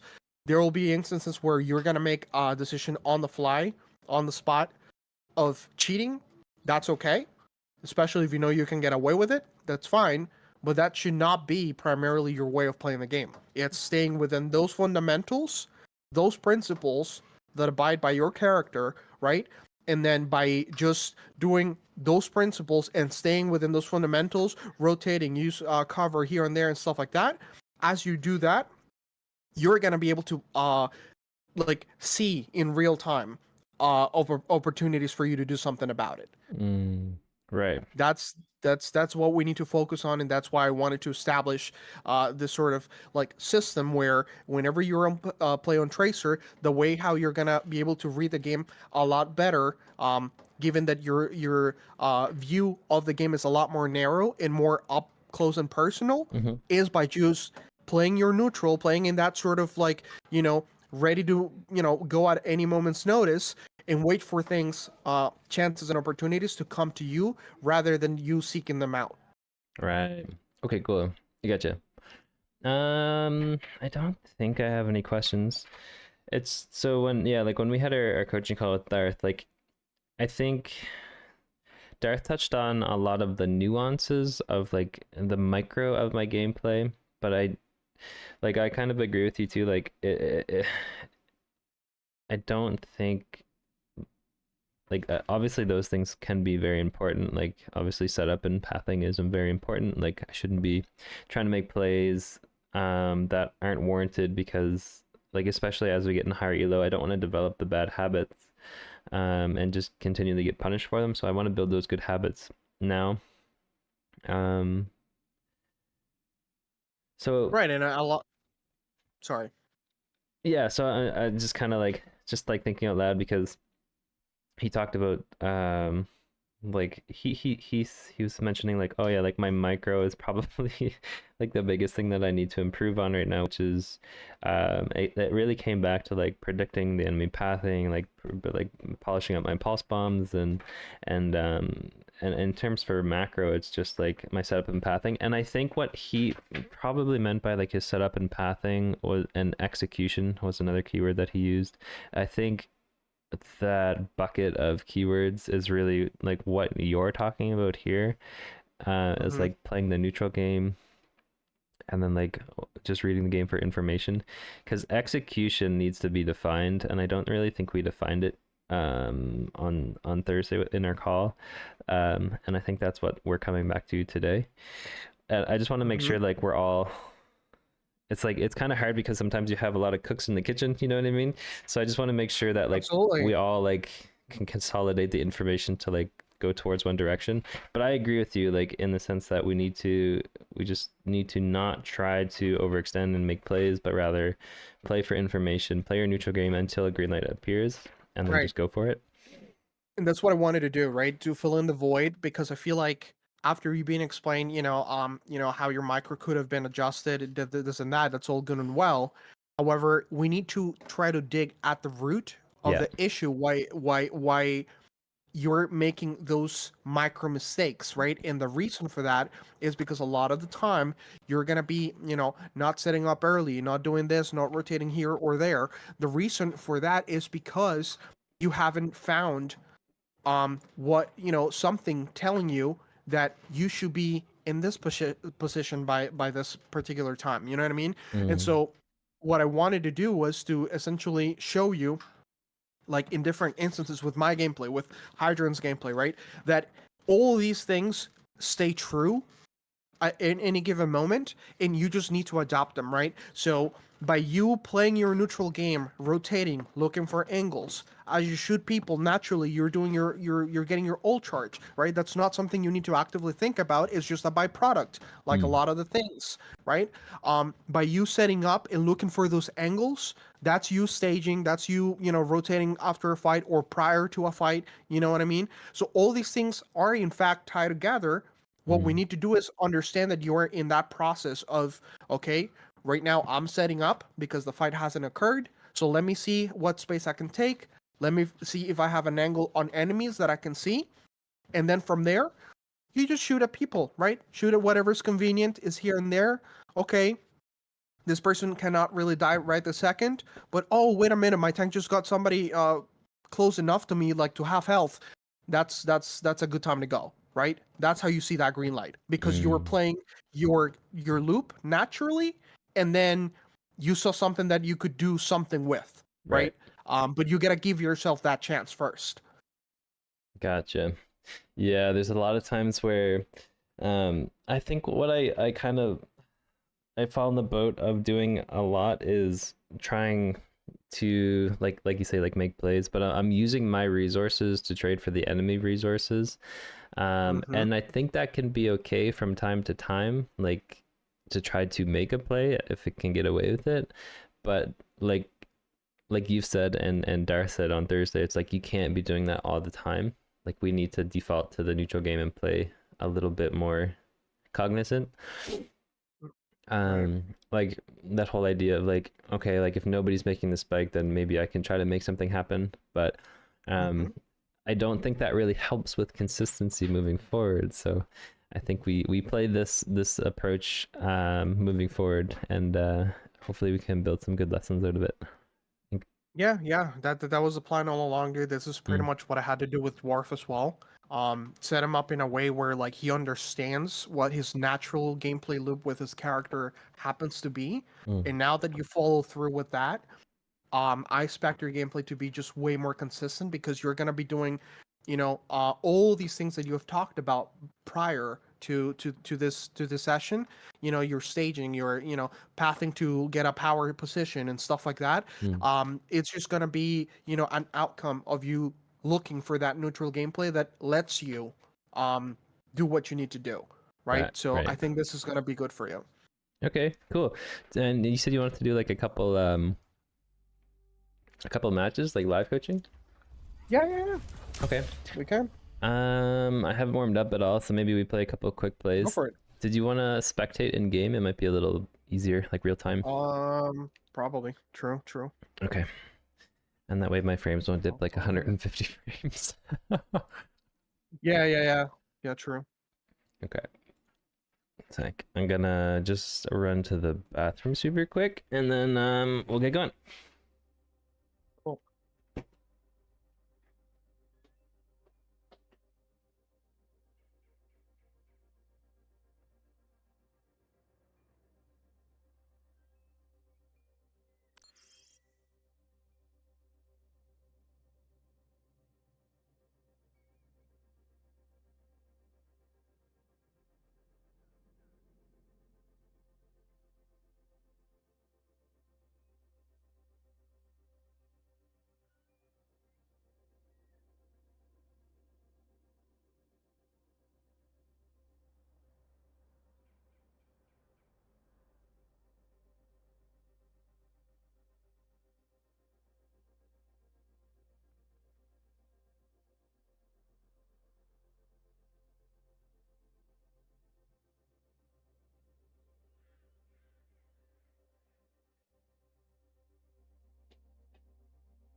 All right. You want me to queue up? Yeah, go ahead.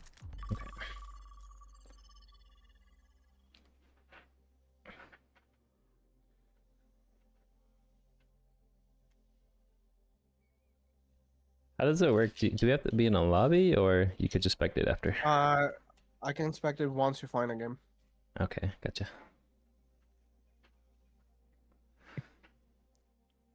Yeah, if I were to ever ask chat when we have like what the biggest thing I need to work on, everybody says consistency. So this is definitely a step in the right direction. I too feel that consistency is the problem. And I do find like some comps are easier for me to play into, and I feel like I'm much more consistent with. So there might be little nuances to like the matchups that I need to work on. Yeah. Like when I play with dive, like everything feels really good. But that's just because I feel like I'm hyper aggro. Yeah, it's a little bit more intuitive, and everything kind of like in dive you play with resources that allow you to, play aggressively like that. But you saw me adjust, right? Depending on what the enemy team was doing or what they were running, I just happened to adjust my gameplay by just playing that sort of loop naturally, and then just wait at the moment for me to jump and have a go at somebody, right? Right.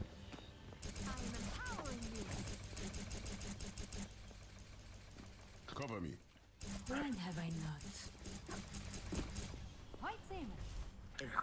Good old Mercy to kick us off. Oh boy. Your Did you favorite. find one? Yeah, we're in. Okay. Blizzard World. We've got a Doom, a Widow, Mercy, and Ana. 4, 3, 2, 1. Attack commence. Capture objective A. We got a Rhine.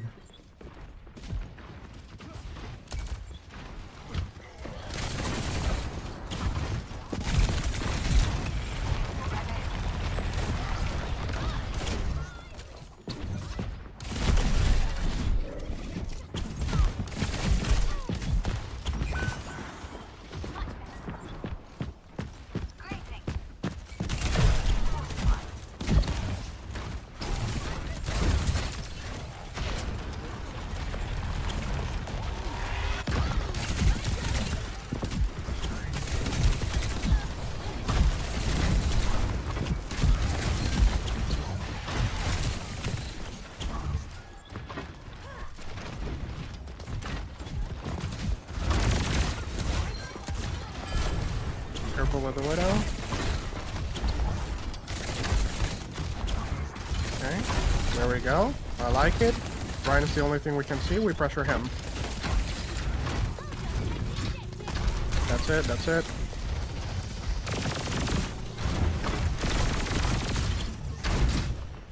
Keep pressuring, keep pressuring. He's out of position. There you go. Nice.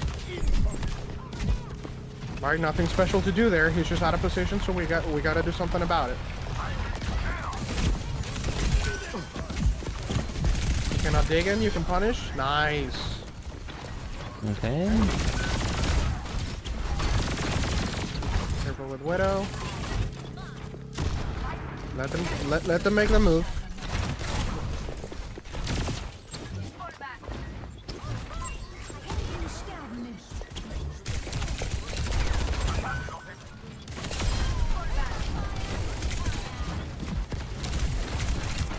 Very good. Ryan, there you go. I missed that. Lucky. Good. Good rotation. Okay. Oops. Oop.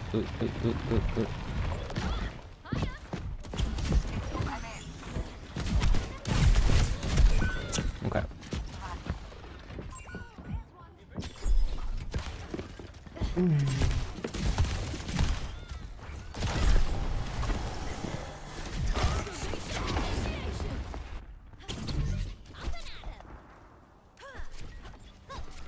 No one can hide from my sight.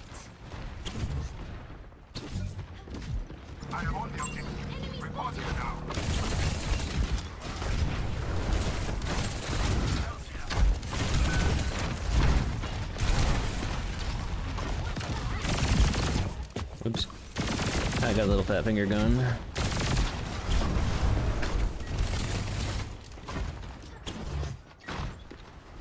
Okay, we have resources. Just wait. Team is not ready. Okay, be ready. Get ready. Nice. Good rotation. Take the high ground. There it is. Mercy. There you go. There you go. Nice. Venture. There you go, my friend. That's it. Punish Ryan. Nice. Use as you like it. Right? So just rotating to the high ground naturally, as they're just all gathered at in point, allows you to find all the skills. Right. Gotcha.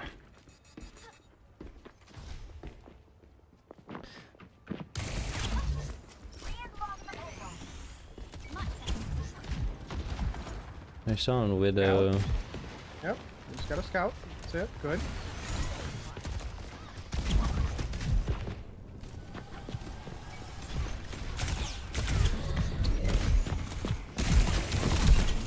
Wait for him to dig, and then if you want to make an aggressive play on him after the fact, you can pulse him here. If it stays.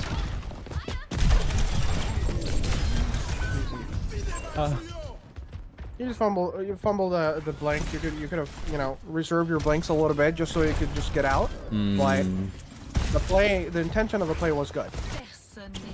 That was predictable, right? So like he's gonna try to contest the space and force it out, and you have pulse bump. So Right. True.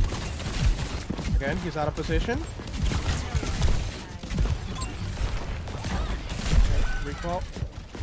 Oh yeah. You see that Does he go the full mega's health not when they there? leave? Is that? He they can't were pick full up health. health packs underground. Yes. Oh, I see. Okay, help with the Doom in main. Okay, he left. Alright, let's look for an angle. We can go. There we go. Okay, lamp is out. Good.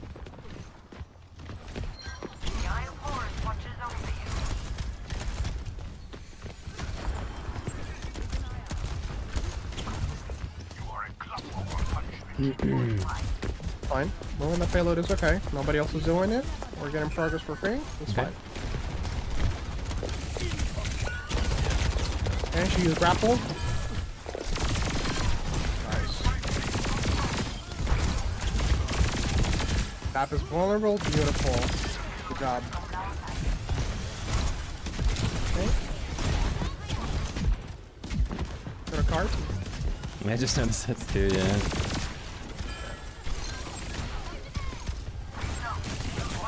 Okay, Doom is punching in. No ult. We need to be a little bit patient there. That's all. Okay, we'll Is get that, out. is that can you do that? Like if he's coming down? Was that a good pulse, or do If you have to time wait for him to block? if you time it, yeah. Okay. You can time it correctly, but I mean, chances are he still have blocks, so he can block after getting stuck. So that's why preferably you wanna like pulse out a block. I'm gonna go Soj instead of Widow.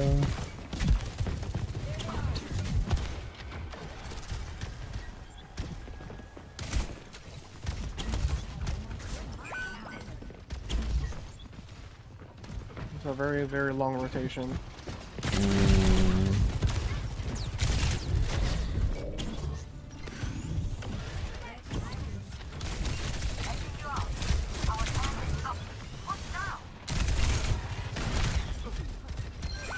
Just walk. Okay.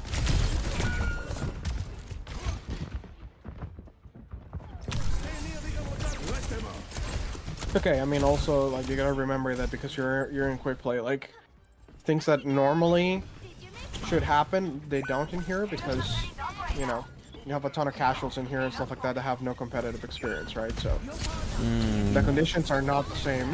That's true. That's fine. So warm up works.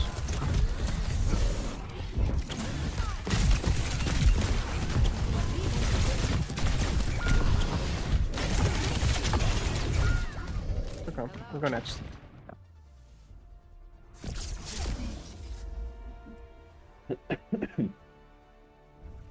I did like, you know, how you were adjusting. Obviously, you just need, like, just more practice, naturally. But, like, every other time that we want to fight, it's because of what we did. Right, I got you. Yeah, that super long rotation they took. I wasn't really sure what else I could have done. Maybe like going under bridge and playing the mini might have been better. I would say so. Just underneath, cut across the sort of like the center structure. That is like a little circle, stay in there and just play off of that. Okay. Was there anything that like stuck out that went against the playstyle that we're trying to implement? Or did it look like I felt like I was trying to be calculated with what I was doing? Like playing my neutral game for the most part. I did Not really. struggle to Not find really. like big green lights though. I mean, there were a couple, but it's not that you missed them necessarily. It's just that there were some green lights that would have just in ranked like would have been proper green lights, but in here it's kind of like just a coin toss a lot of the times. Right. Because I mean, you saw that Venture just being which out of position, and people were just completely disregarding him. Like sometimes people didn't even know he was still around, even though he was making that much noise. Right. So that is just something that is unrealistic. That in competitive, like it's gonna be addressed. Even in platinum, like that's still gonna be a thing, right? Like people are not gonna be like straight in your backline as a solo Venture, and people not look in his direction. Like it's not how it works. All right. So no, that's fine. Okay. Practicing the your loop is what matters the most, and you saw the fruits of it, right? With the first like 3 fights or so, that when you got into nice positions and you just stuck around, did what you were supposed to do, you saw plenty of targets for you to kill. So. Okay. Yeah, it's kind of like trying to rewire your brain a little bit. And so it's And I think also. Sorry, go ahead. Because you're open at it, also this fights and diminishes the chances you get at autopiloting. All right. We got a game, but it's circuit. We can try it. It's quick play, so. Yeah, at the end of the day. No stakes, it's fine. Mm-hmm.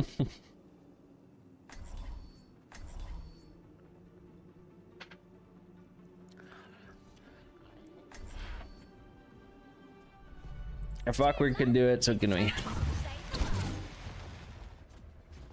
Mission checklist True. complete.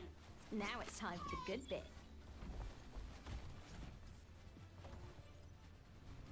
Watch your flanks. They might try something. Children, behave. Alright, you got a Diva, Over Venture here. Curie, and Anna. A Venture on Circuit I 2. happened upon some artifacts in an old necropolis. Would you care to look after them? Would I? I should warn you, they might be cursed. Ah, even better. Children, behave. 5, 4, Okay. 3, 2, 1. What's the now? In the payload. And payload, then maybe we can like look right here.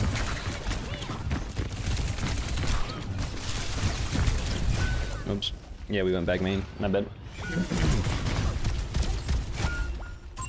Well, even if you did go back main, right? They're just react to the incoming burst damage and just recall out. Mm. Or stay alive. Give up. Not in my vocabulary. Oh, this Reaper is way out of position.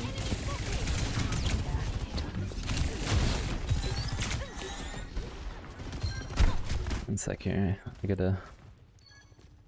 Okay.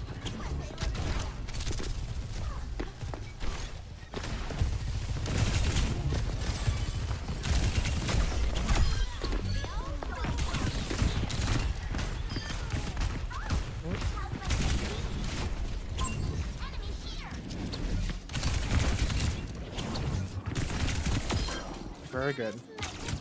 Very punishable, right? You had the resource, you had the ability to go after that kill, and so you do. Okay, setting up. This is fine. Okay. Good pinching angle.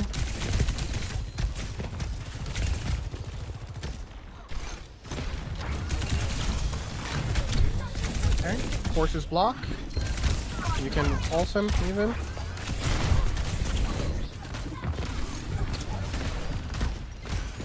Okay, good rotation. Reaper no Wraith. Pulsable. Okay, good. Okay, now you can pulse him. Oh.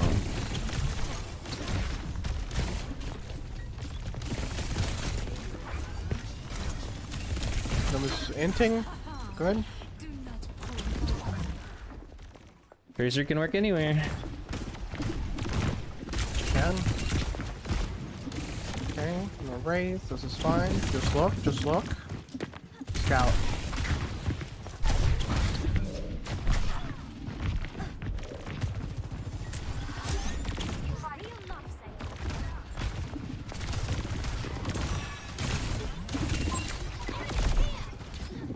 Good dodge.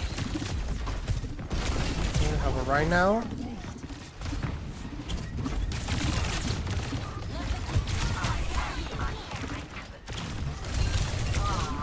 Okay, we need help. There's a mini up here, yep.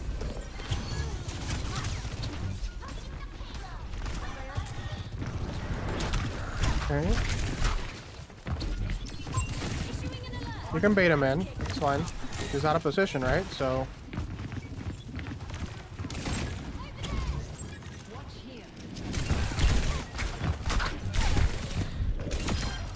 Nice. Okay. Punish. Discover. There you go. Good dodge, because the torpedoes hurt. Sorry, killable. Nice. Okay.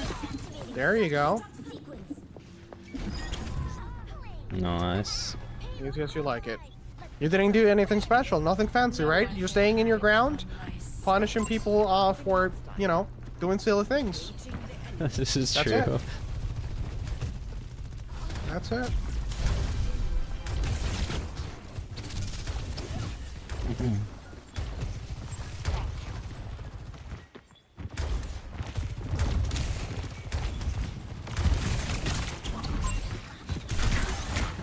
No. Is that no wraith? Did I see that? Yeah, he used it to get to you. Oh, my bad. I'm still a little sleepy.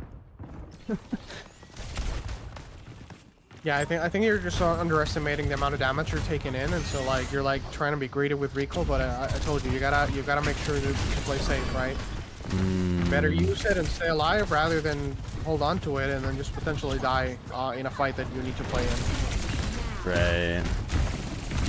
Okay, wait. Oh no. I wasn't expecting the bubble.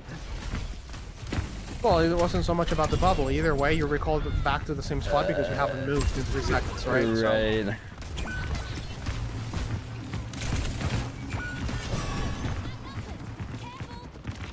okay, we don't need to do much of anything. We're just gonna wait for tank.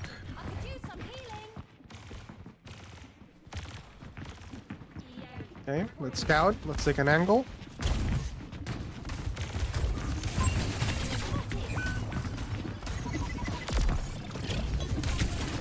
Reaper no wraith. He's not shooting at you. We can punish this. In the meantime.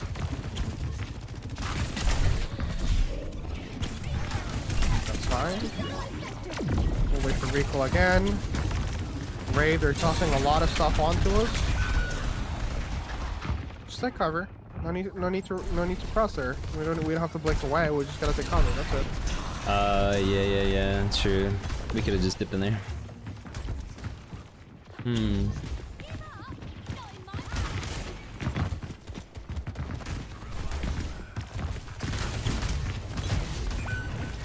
I'd say try to contest the right side instead of the left, because this is way too narrow, like not very open.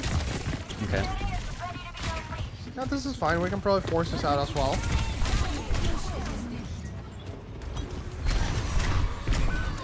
Oh, bub.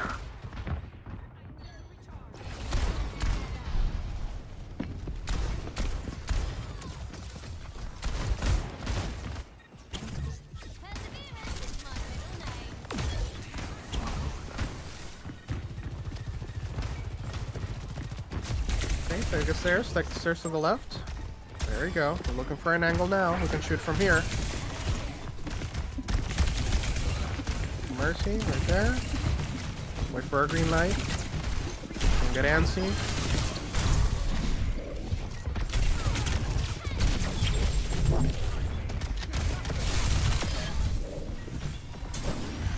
There we go.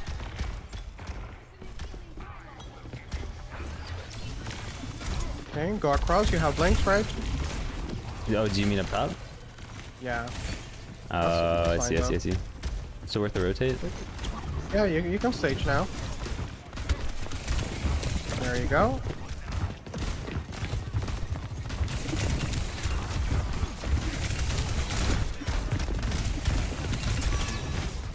This ends now.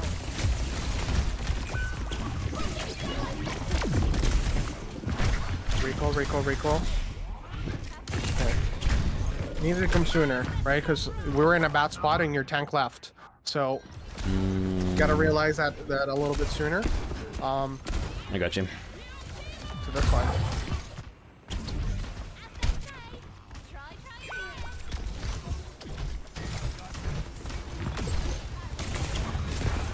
Okay. Just look. Who's vulnerable right now? Okay, my team died. We need to survive. There you go. That's it. What is your time? Just set up. Maybe try to force a cart? Since nobody's contesting it? Just wait it out, That's fine, that's fine. Okay.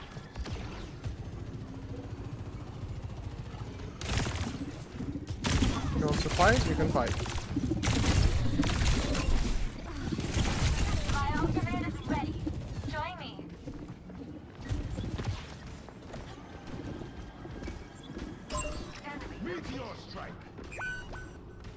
Okay, first a card here.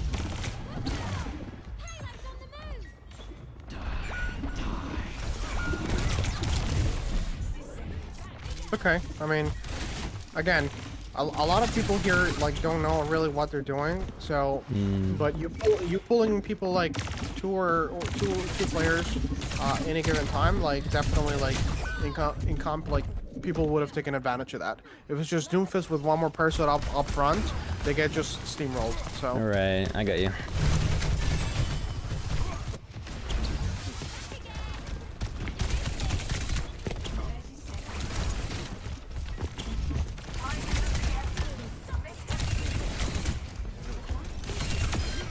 Nice. Okay. Play neutral.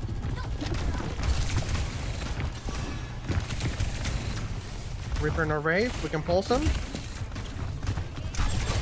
There we go. Beautiful. Okay, that's it. Just play neutral again. Very nice. Okay, get some ground, this is good.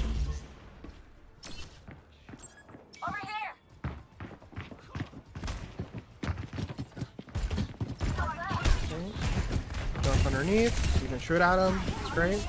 You need an angle, you can't see him, right? So take an angle.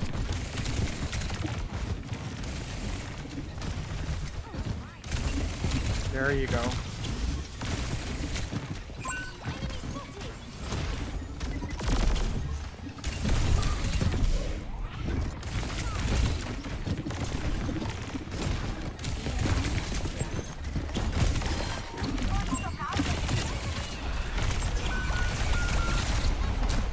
Of course, everybody dies to a blossom, of course. Okay, we try to do our best on circuit. But yeah, we I feel like I get really greedy with my recall a lot of the time, and I find I do that a lot until I get really warmed up. But Again, that was a great pulse. Why? Because we saw, you know, the writing on the wall, right? We had an opportunity. Reaper had no way to get out, and so you acted upon it. You get rewarded with a play. right. Yeah, it's like I really need to just be mindful and play for green lights, man. It's something that's so easily overlooked. Like if you just play autopilot, you don't really pay attention to it. No, I mean you miss everything when you're autopilot because you're way too focused on, you know, just forcing something that it's not organically gonna help you further the objective, which at the end of the day is how you win the game, right? So like if you just, you know, play in a position where you're just ready, you know, just play the objective, get your angle, shoot at what you can, don't overcommit to anything, especially as Tracer. And then once those green lights start showing up, now that's your opportunity to make a carry worthy, you know, play. Right. Yeah, we'll maybe play it. I'll probably play a couple more quick plays, and then we'll hop into some rank for the day. I'll probably Alright, play cool. for a couple So, hours, and yeah. All right, awesome. So I'm just gonna lurk in chat. Try to just be mindful of what you're supposed to be doing here, right? I'll try to obviously remind you if you seem to forget it, but like Sure. again, just play your gameplay loop normally. Don't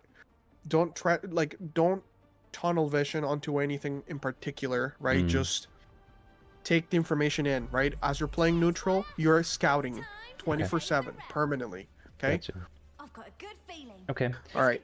Dude, and I just want to say thanks again for taking the time to do like the super long coaching session to really try to nail in the fundamentals. I think this is exactly what I need to like move forward and hopefully build some consistency in my gameplay. So I appreciate you putting the structured lesson in place today. It's gonna be really helpful moving forward. And before we sign off, I just wanted to give you the floor to let everybody know where they can find you and all that good stuff. Sure. So I'm always available. You can reach me through Bob's Discord in the coaching tab. Send me a DM or otherwise. I am a top 100 DPS player, top 200 support.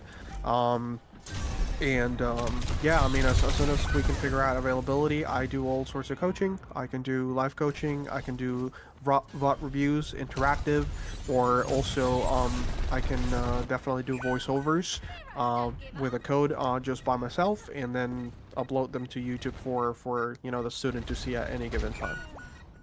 Awesome. Cool, man. Well, thank you so much, man. I appreciate you, Crimson. So I'm sure we'll be chatting real soon, and yeah, thanks again for the lesson. You're very welcome. All right, best of luck, man. Thank you. You too. Take care. Bye-bye. Bye-bye. Alright, chat. We'll play a couple games now, and then we'll hop into rank.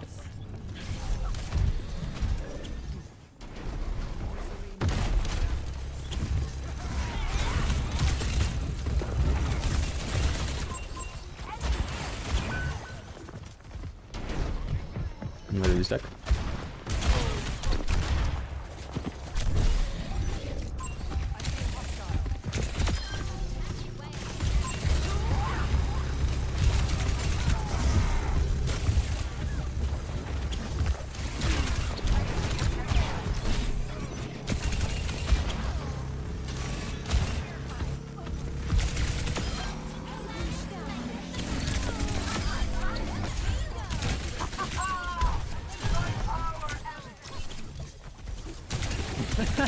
Okay. Welcome to anybody new that's in chat. What's up, man?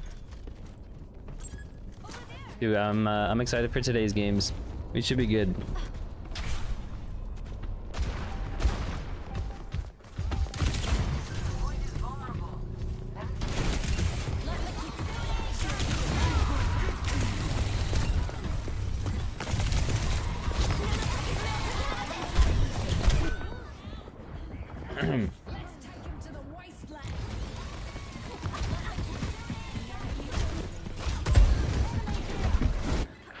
I think that one of the bigger things, like mechanically, that I need to work on is definitely my recall usage. I'm super greedy with it.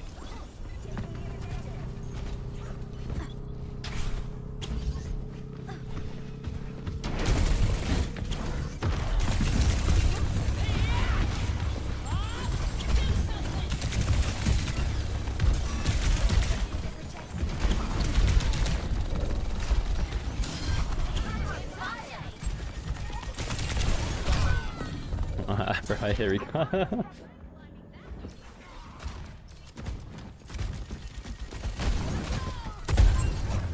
Okay. Yeah, man, we'll just focus on our neutral game today. Watch for the green lights.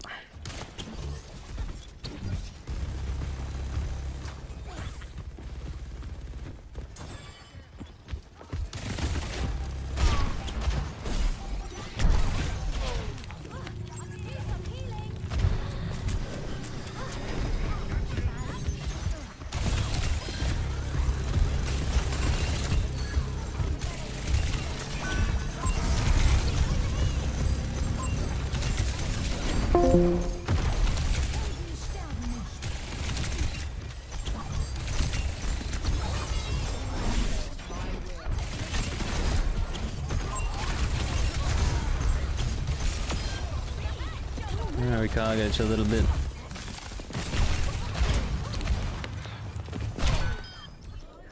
Yeah, we didn't chill a little bit.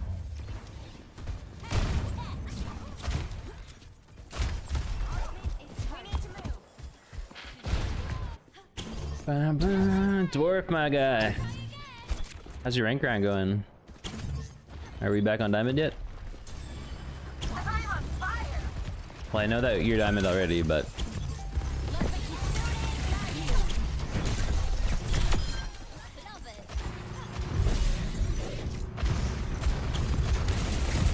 no recall, we just play safe.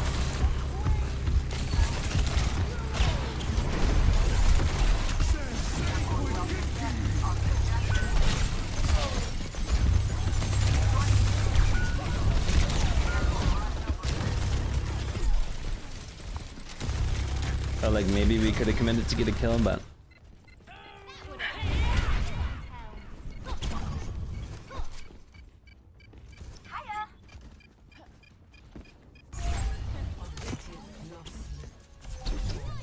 See if we can scout. Take high ground here.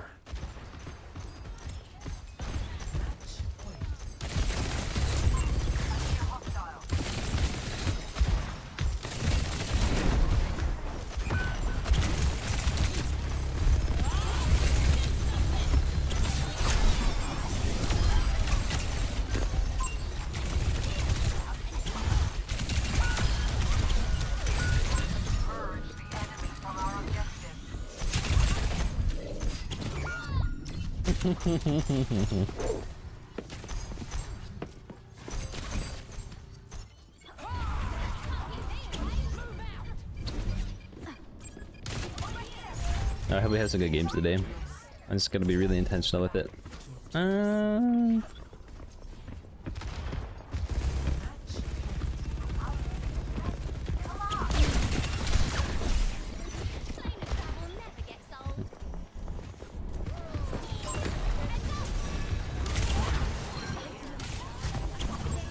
Can you jump that?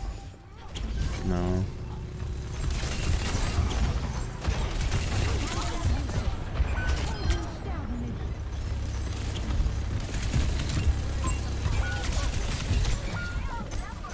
Yeah.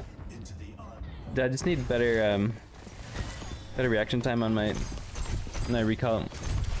Also, we tunnel done, Rishi.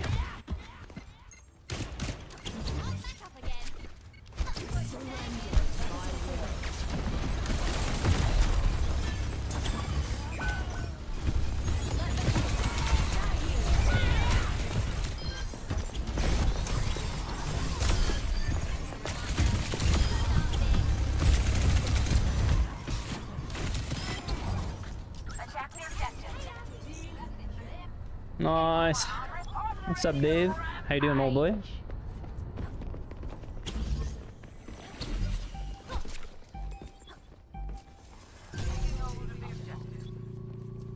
Maybe we try to contest high ground.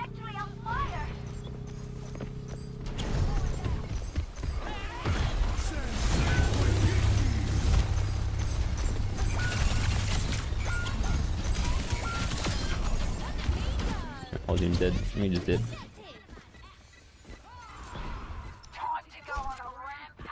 Wait, that's the last point. I need to touch it.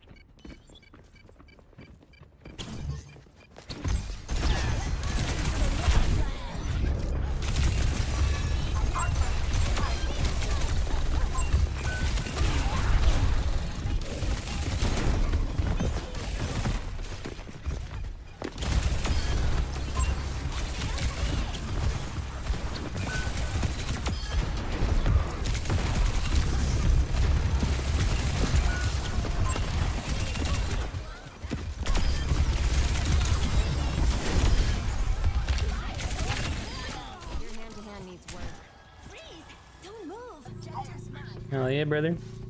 Great, man. You're looking good on Twitch today. Thanks, dude. I appreciate it. Had a nice little coaching call with Crimson, so hopefully, hopefully we can keep that locked in today. Keep those lessons ironclad.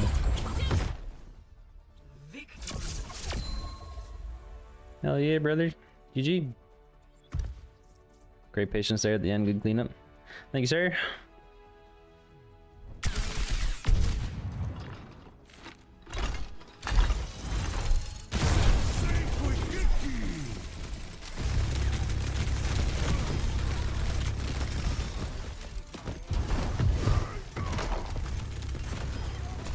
Alright, maybe we'll play like one more quick play, then we'll hop into ranked. Oh, yeah.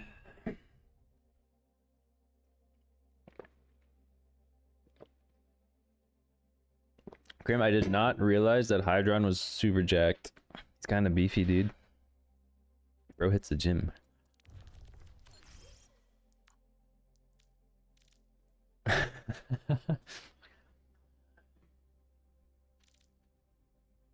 Gym dev. Seriously. I guarantee you get way more knowledge gains if you go to the gym too. If you're jacked, I think like your brain works better. What is it? MAGA nipple PvE? What are people making, dude? What? Oh, dude. If you want to get nerdy on the science, I think that they say that like somebody that's a trained athlete actually has an easier time to like to create new brain pathways, and I think they have like greater telomere length, which is basically the thing that makes you learn quicker. The chat, you gotta get jacked. Cheers, love. It's time to save the world. Look at this team. They're gonna do great. Hey, that's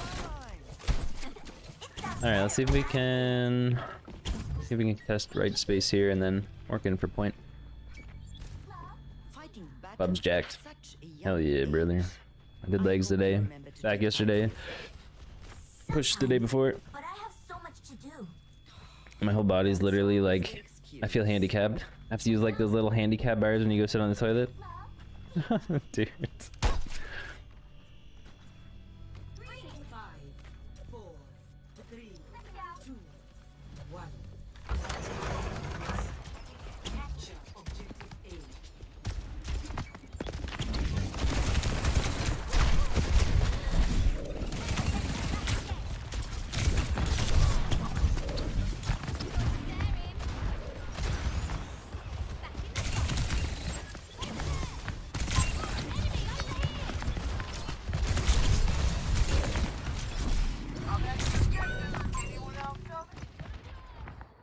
Bum, bum, bum, bum, bum, bum. Legs and shoulders for me. Hey, we gotta go to the gym, bro. It's not about the gym itself, it's about the gym partner. That's a good excuse to hang out, you know what I mean?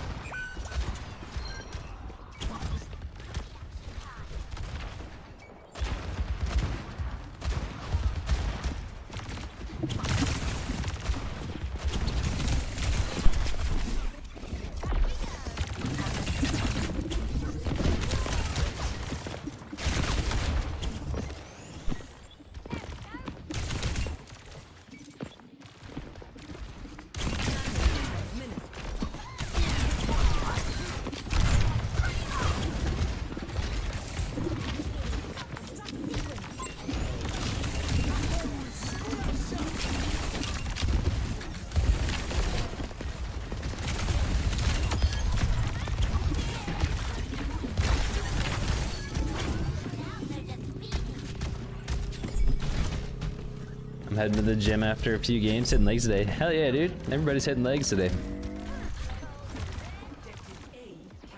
Love that. Legs on a Sunday kind of hits different, man. It kind of tests your discipline.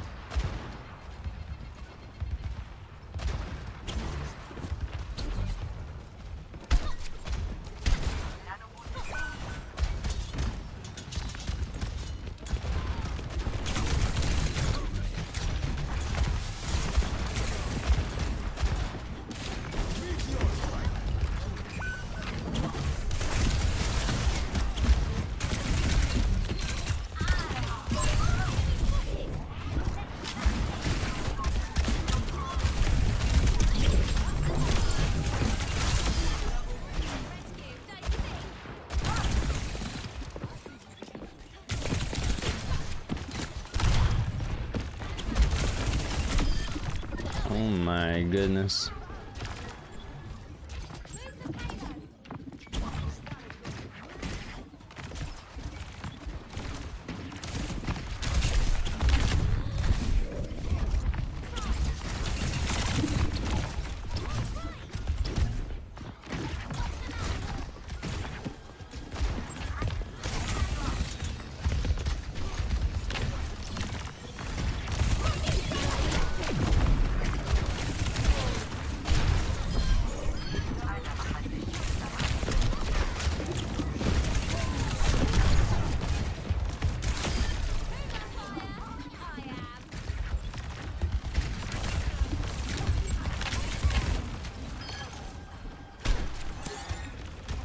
Real, can't be here with our chicken legs. No, can't be upper body warriors, man.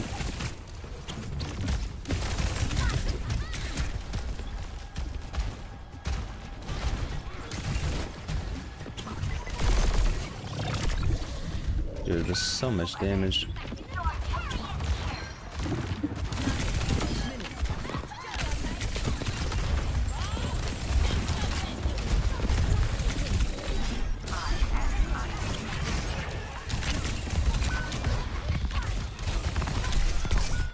Ouch.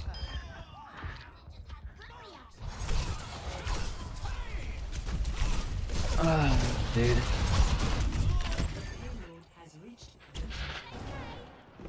Dude, Flute and Dave, when you go to the gym and you do legs, try leg press, but instead try putting a one of the foam rollers underneath your lower back. You get way more depth. And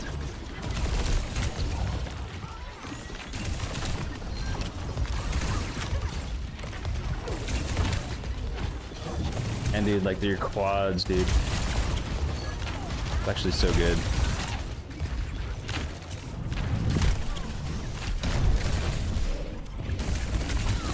I've never done it before. I think I watched a YouTube video on it.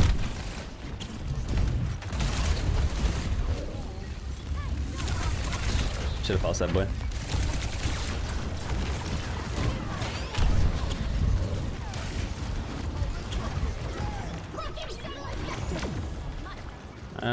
Sure we kite that, right boys?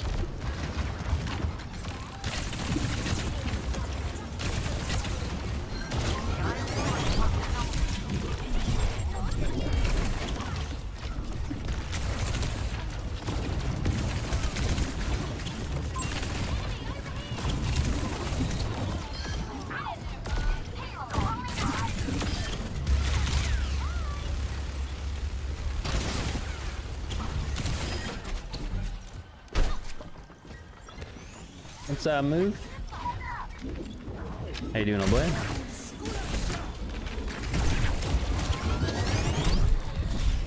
But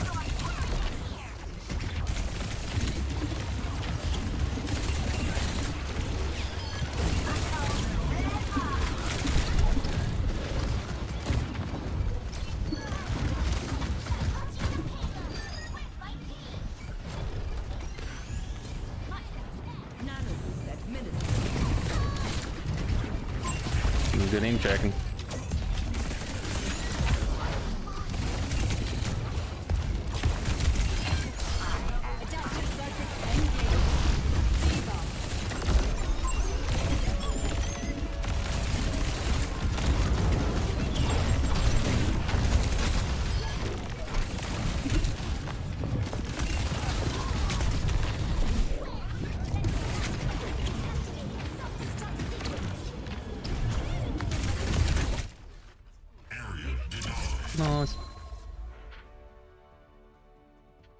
Alright, maybe we play some rank now? What do you think?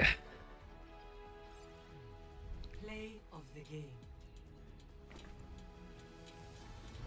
One kill on Pickles. Pickles just joined. Oh, maybe he didn't. That's 7 deaths. No, that wasn't him. He was there the whole time. Alright, dude. Let's do it.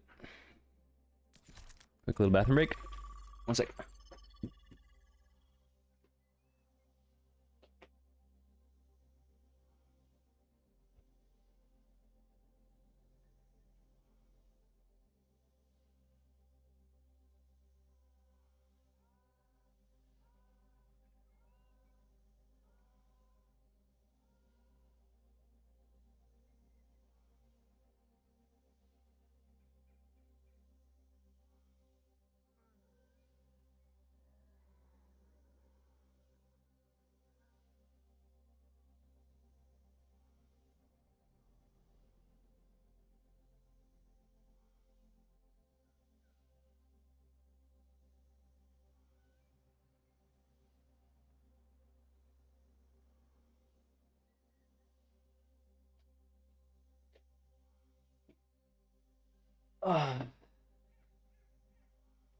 Woo.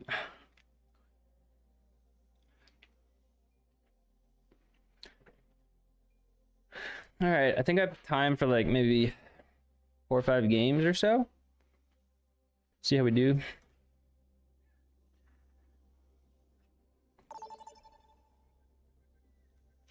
See how we do. Alright. Welcome to rank chat. This is plat 5? Or plat 5. You'll lock in now.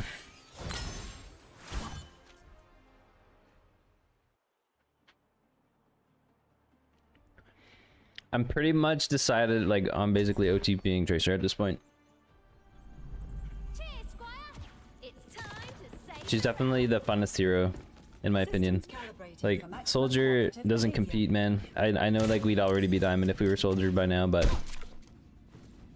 just his gameplay loop is not as fun. Situationally, sure, maybe, but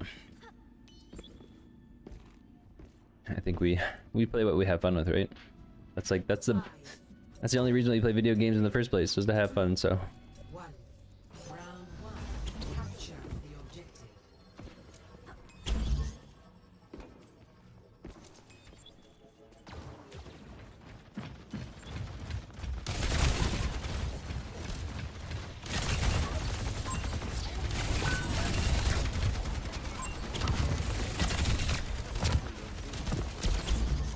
No sleep.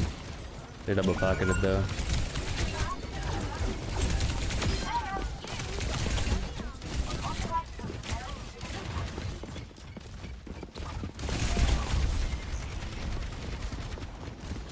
No recall. Okay.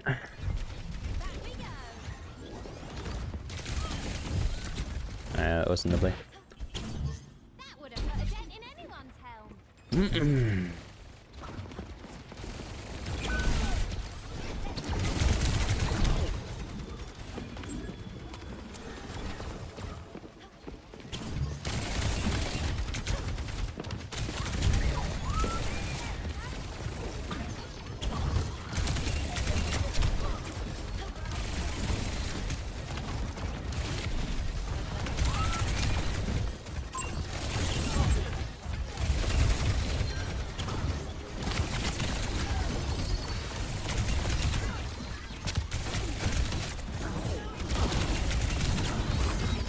Imagine.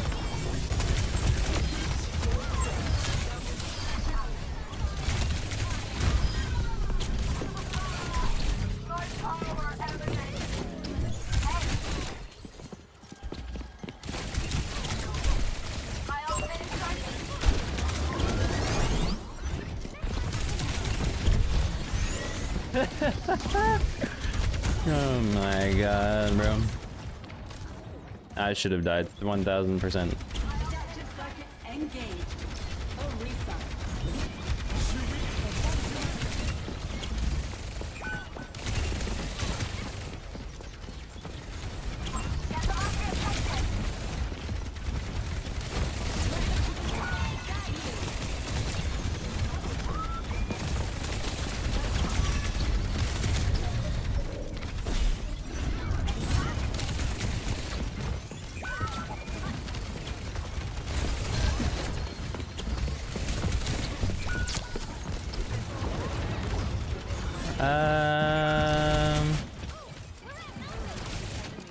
I just gotta reset.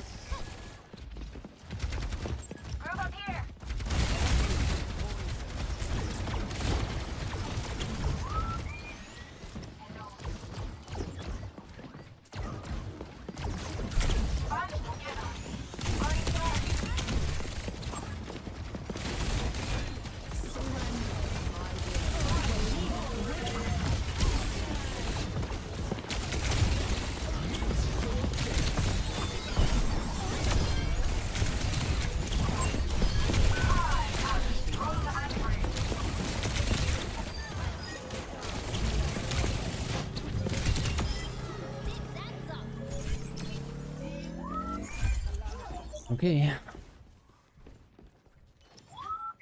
Our poor little Bastion, dude.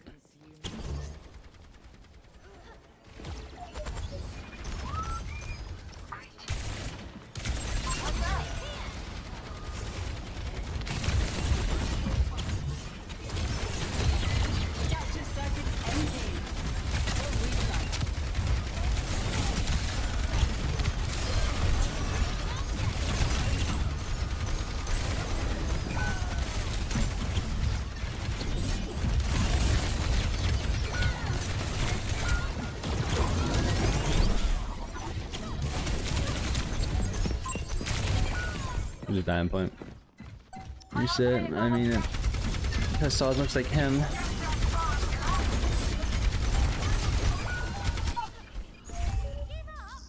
in my vocabulary. Let the keep.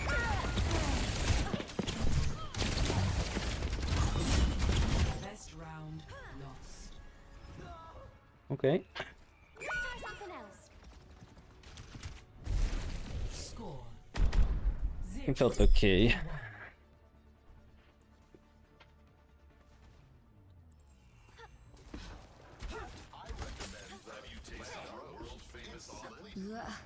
You look cheery. As cheery as you are significant.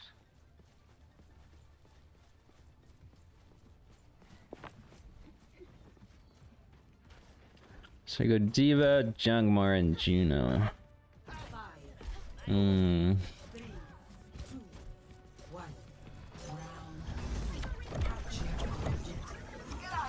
Should be able to play pretty quick, especially versus Horus.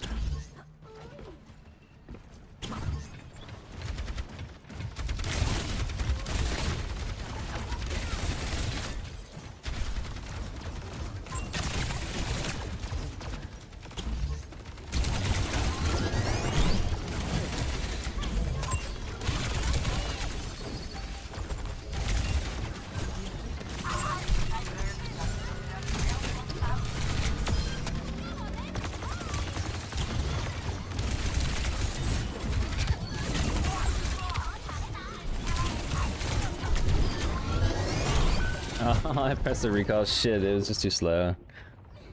I was thinking about. I tried to blink to the mini first, but then I realized I didn't have the mini. But okay. Don't give up. Big prize.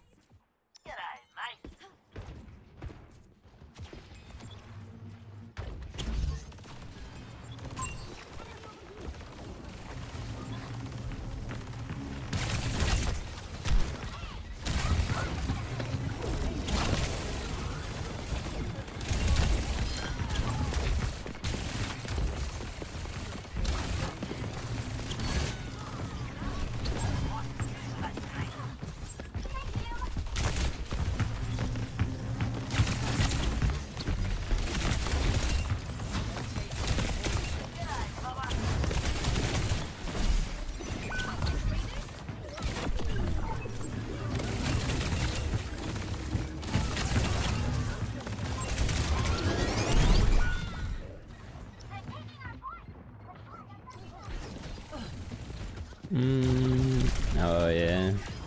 Okay.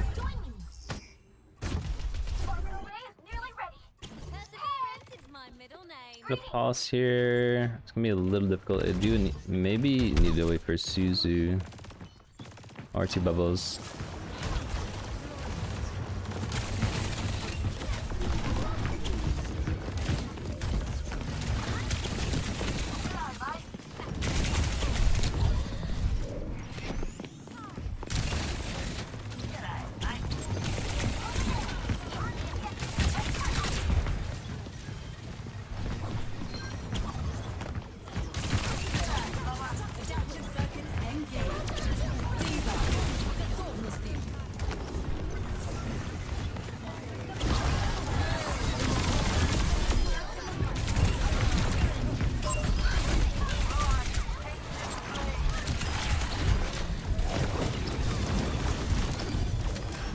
Oh my god, a little too close.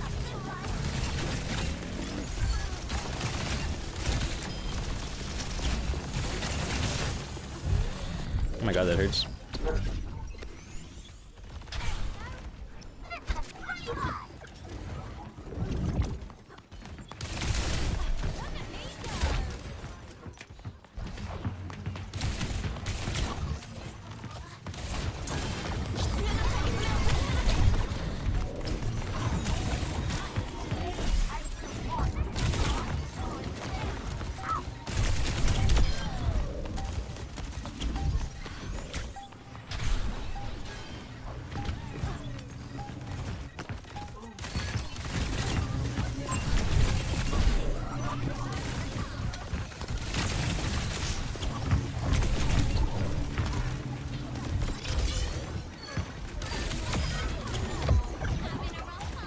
Nice.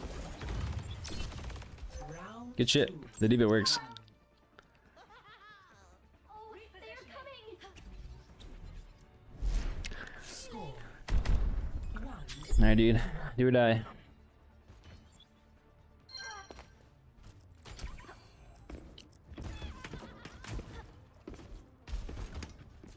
Do or die. If anyone requires my assistance, please inform me. Stick together. Let me take the hits. Yeah, the D.Va worked really well, actually. Oh, Monkey can work here. So you can pay attention. His dives are definitely a green light.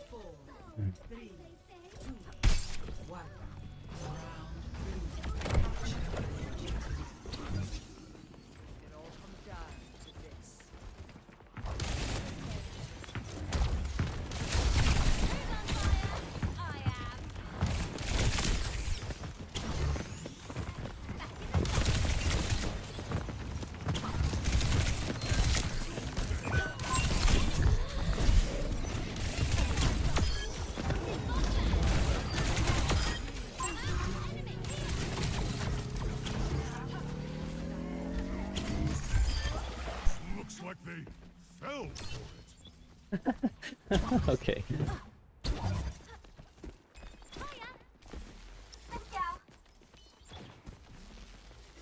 Cannot escape me.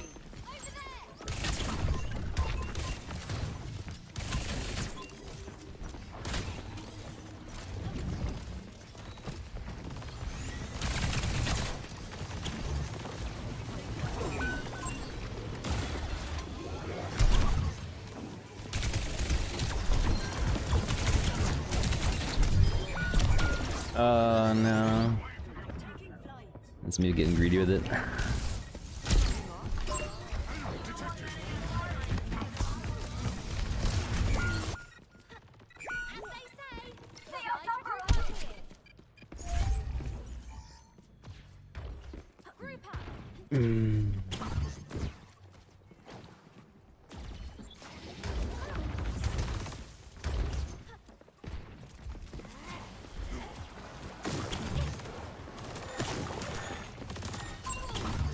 Cannot escape.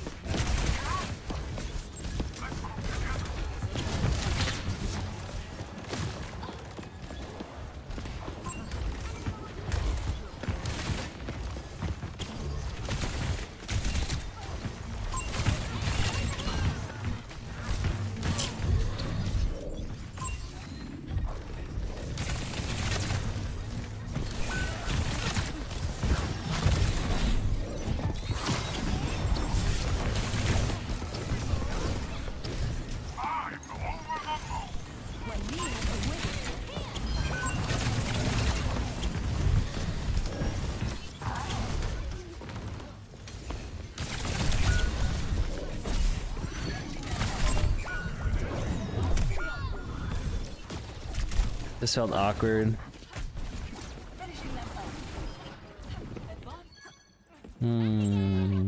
Might need a different. Yeah, okay. Let's try this again.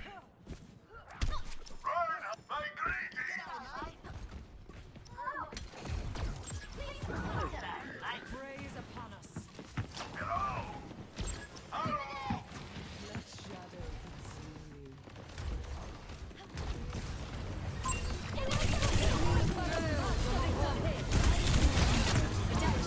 consume you.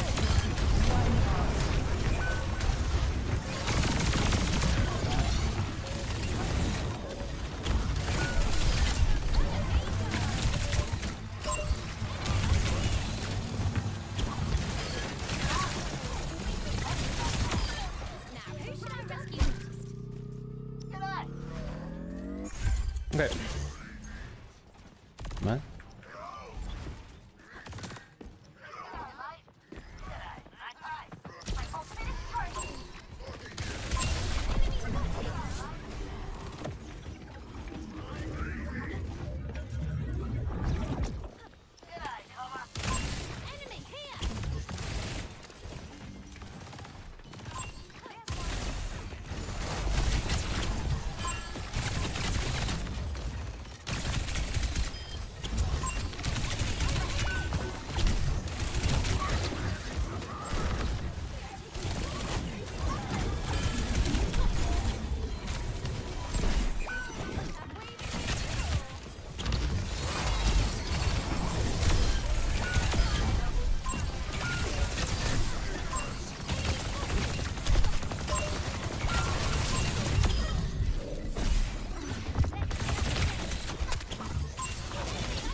My fucking titties.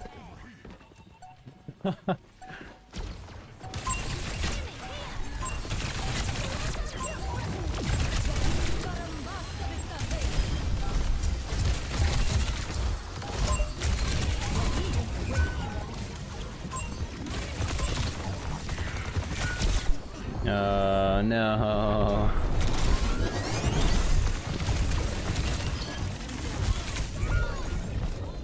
Good try. Maybe. They're out of supports though. This could work.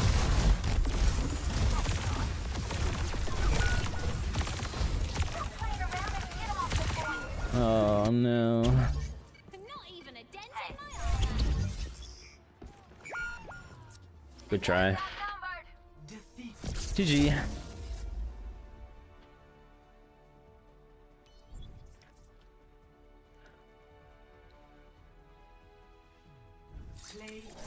I feel like I played that okay. There was a couple points there where I felt like a little lost on that map.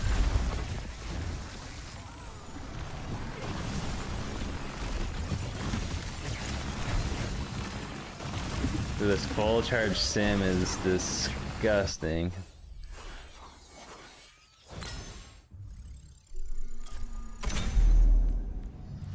Let me have a look here.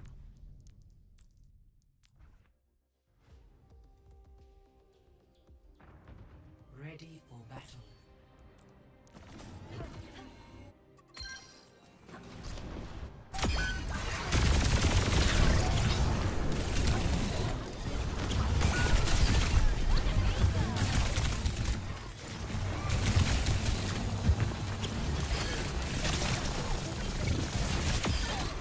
How do we lose this fight?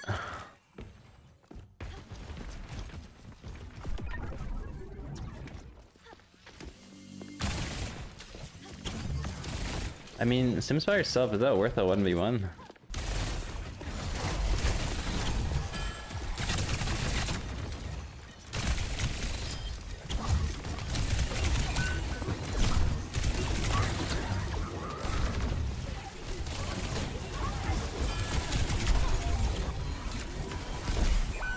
I didn't need to recall there. I think I just panicked.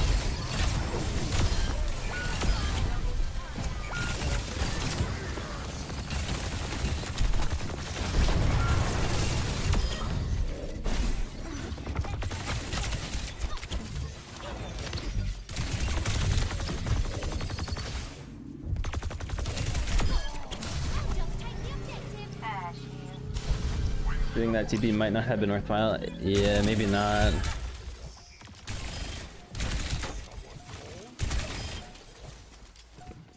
How do I lose this? They only have Sim ult, but we have Juno ult.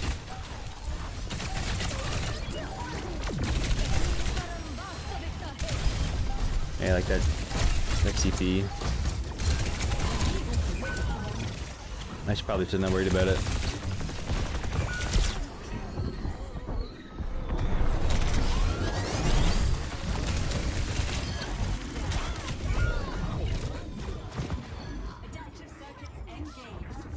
I didn't, yeah. Just sleep forced my recall. I could have been a bit more aggressive with my blinks at that point though.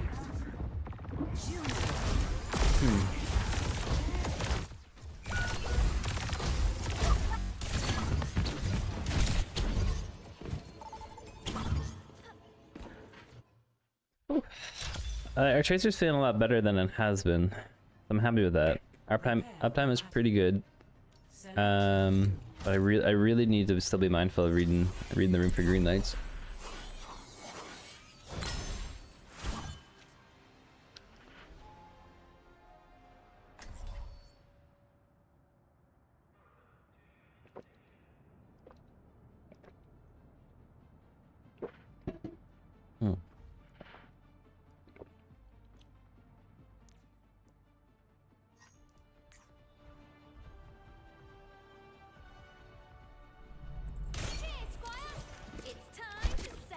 Okay, so we are pretty pokey. What should I try first?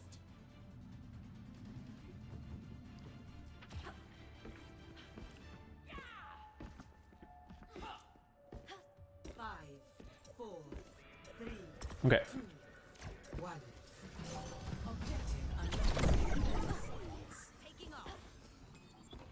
Like the fairy pick. Together we will not fail.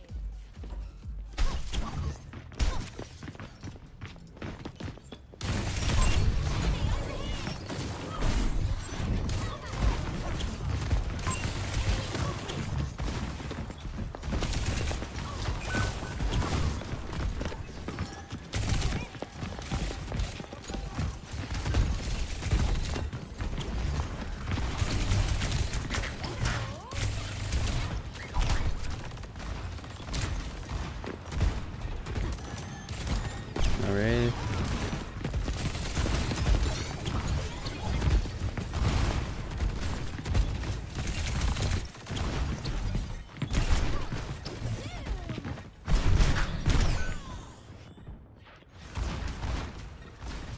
Let's try this again.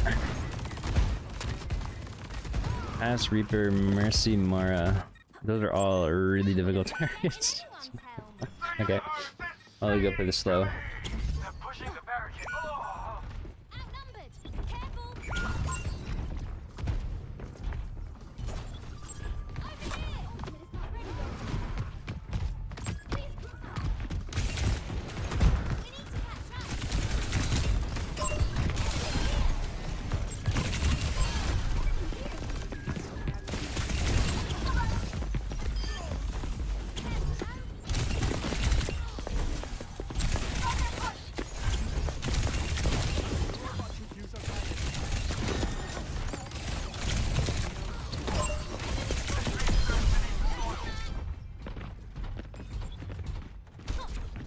Exerting force on the barricade. In a short distance, we will have a breakthrough.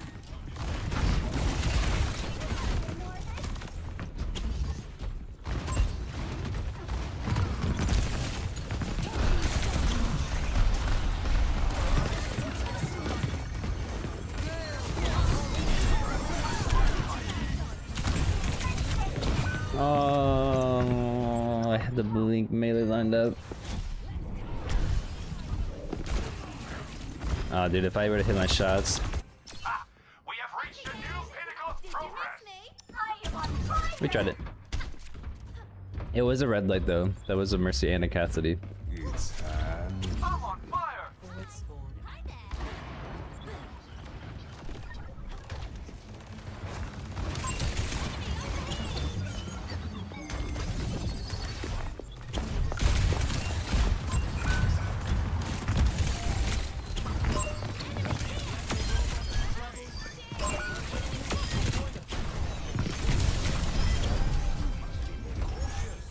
Enemy team eliminated. Nice.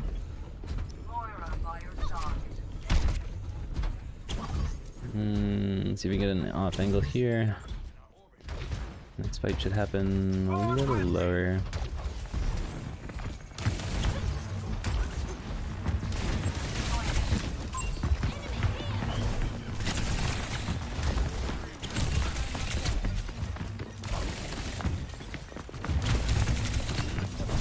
Oops.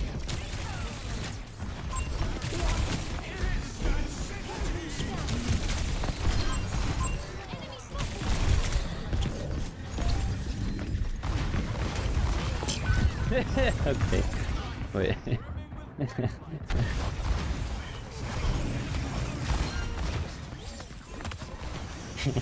We were in the clock, so it wasn't good. Approaching the final destination. Universe is singing to me. Come along.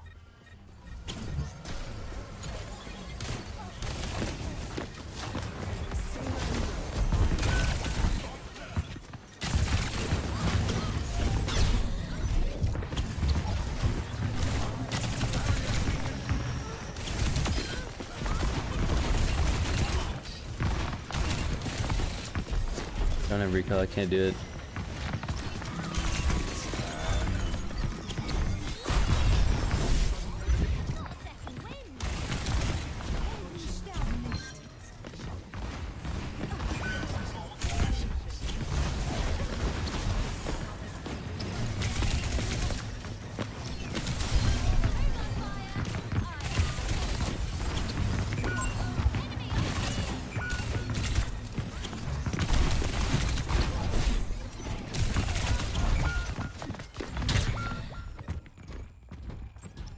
Okay.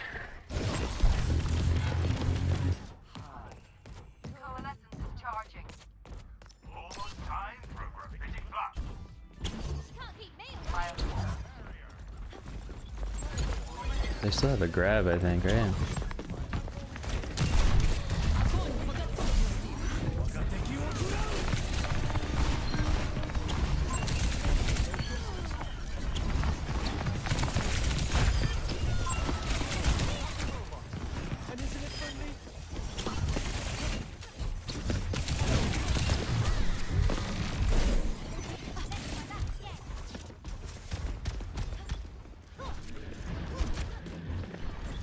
Mars sucks so hard, man. That hurts.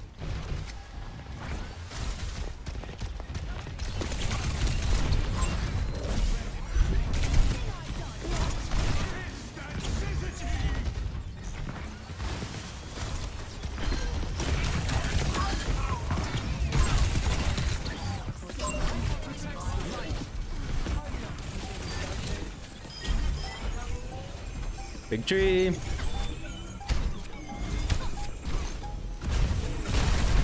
GG, we'll take it.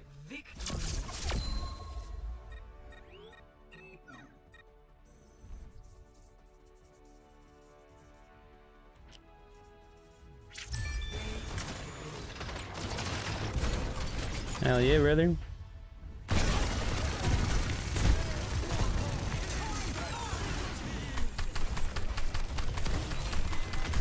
Primary fire, that sounds so funny. Oh my god.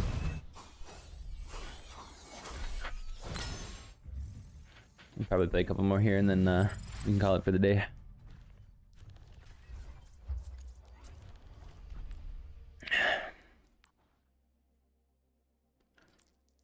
Season 10, we didn't play it all. Season 11, we played 373 games of Tracer in season 11. Oh my god, that's so many. A lot of that was just kind of like learning your kit. That's insane.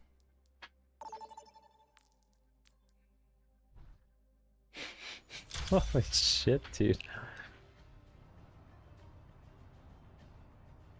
All right.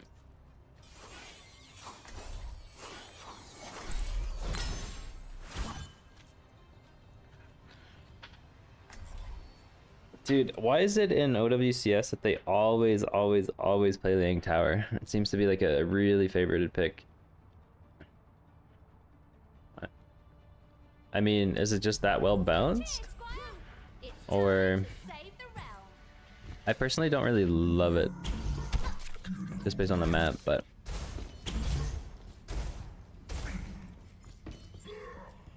For control, I think I prefer Ilios.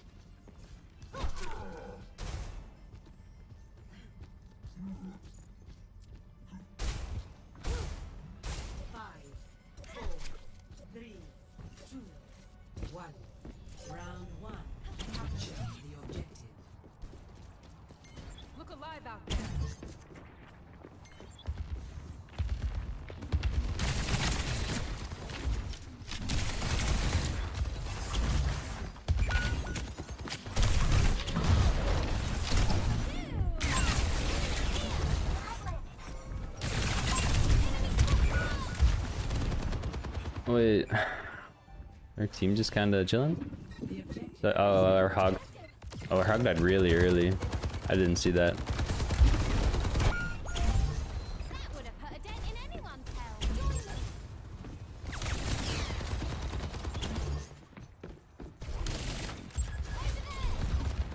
There's no tank main.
Oh, okay, never mind.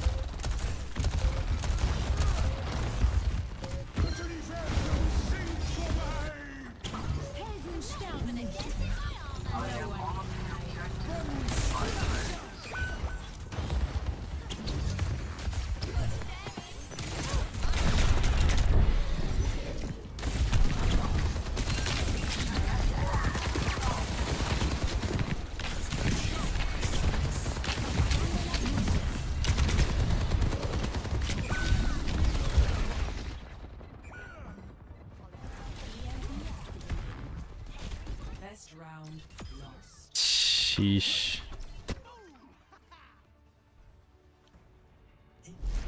Score 0-1. Okay.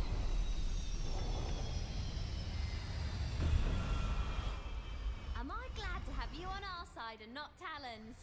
Glad to be.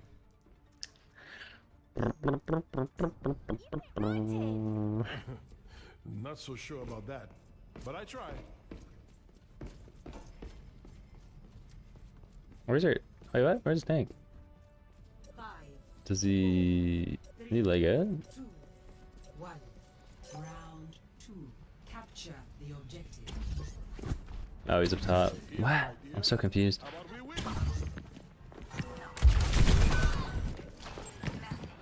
Oops.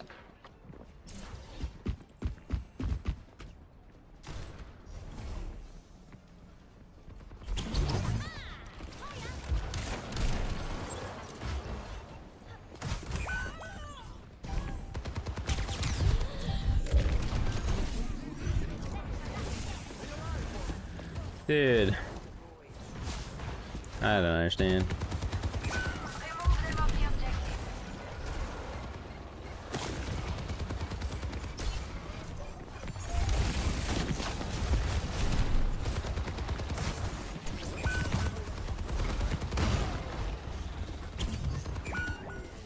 Okay.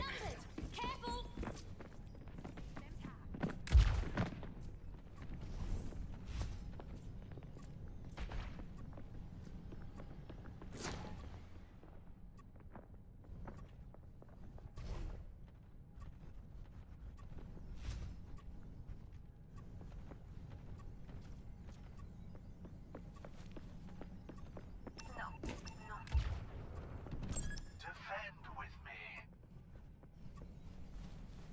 Let's attack the objective. Over here. Watch here. Oh, chat. This is so unfortunate. I'll just take the objective.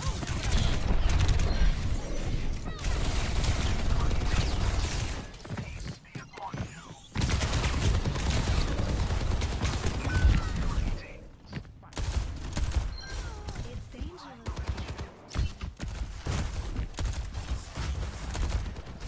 Why did they go in after?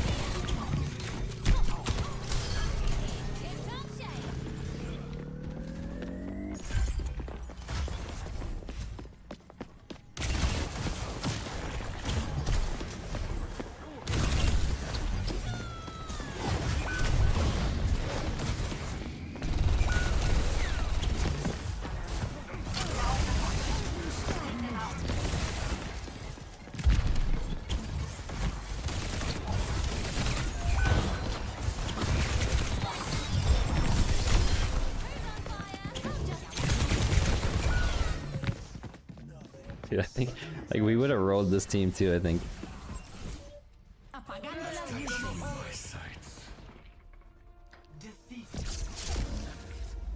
Okay.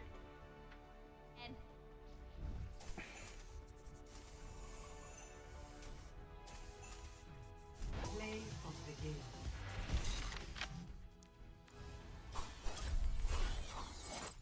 I go next.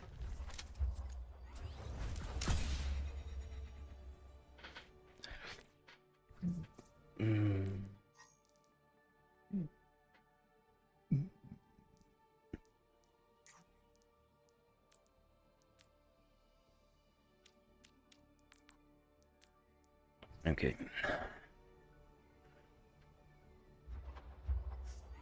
Probably have time for one more, and then we'll we call it.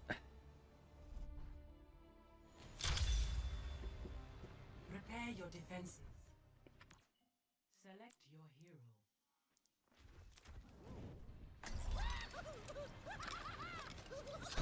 All right, brother. Let's get it.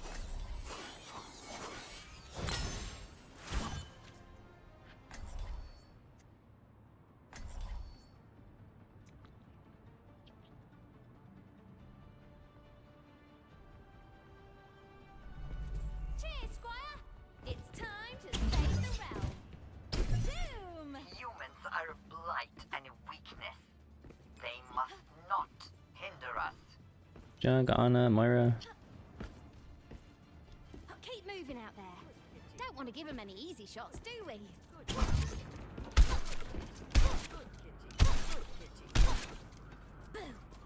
More field research. Let's have a good game to end things off here.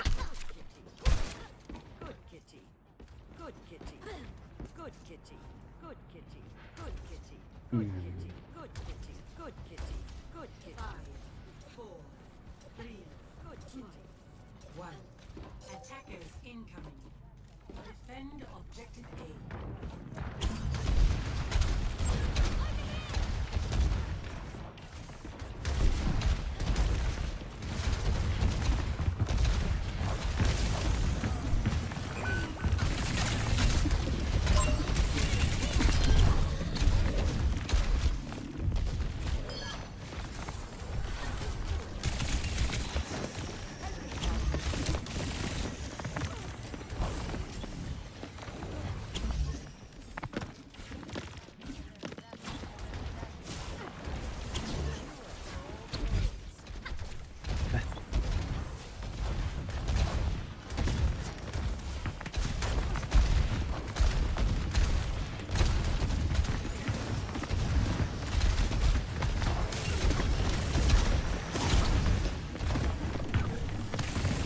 Nothing.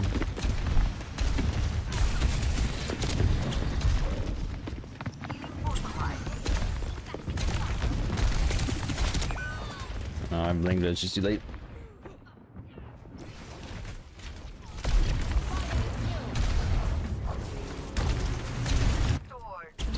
That would have put a dent in anyone's helm. Oh, we lose there.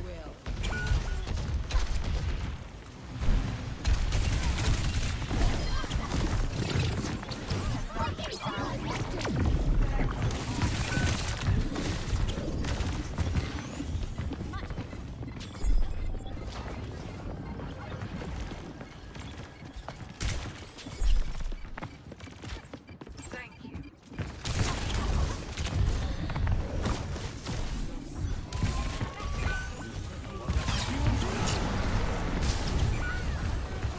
I'm gonna go ahead scan for the Sarah.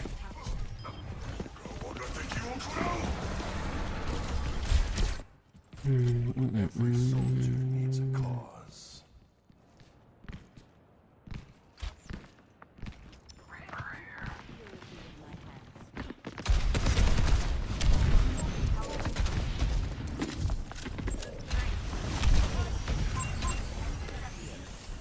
That's better.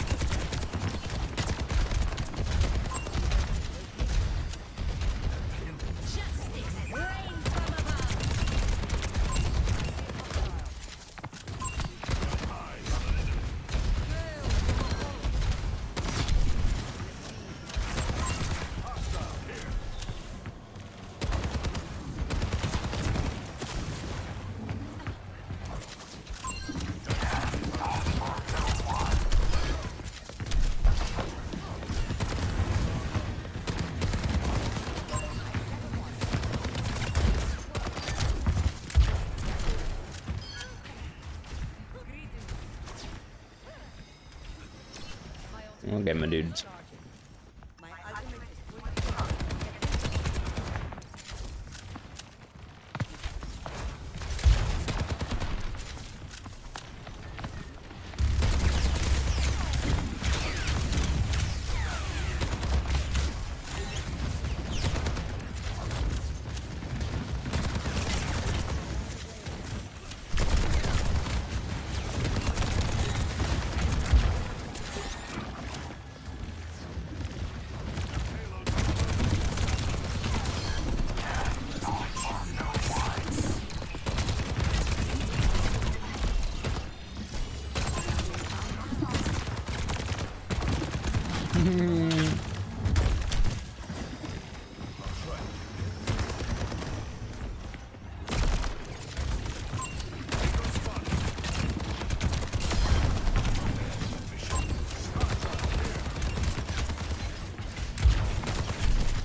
Let's see here.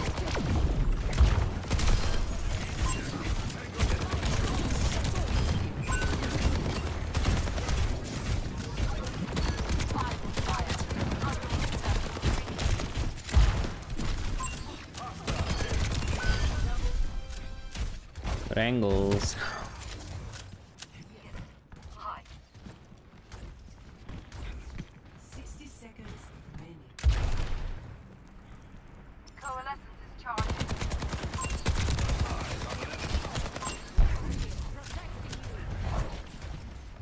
I don't really want to play up there with Hog.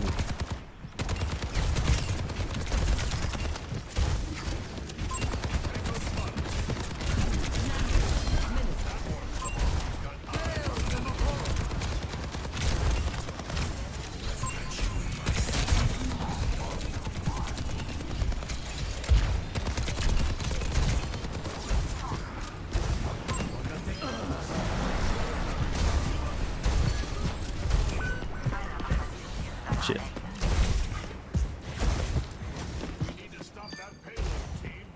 Run. Okay. One more fight. Wait, we're committing? That's my fault then.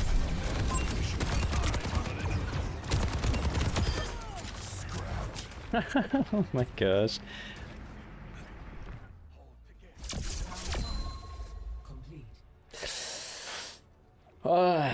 Yeah, I think we were feeling like a little sluggish today, so it'll probably be a good thing. We'll play this one and then we'll hop off for the day.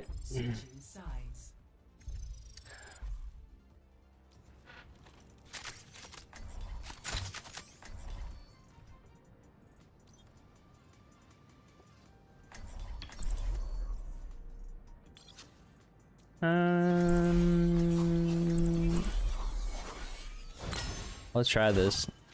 See how fair it works. If they go flyer again.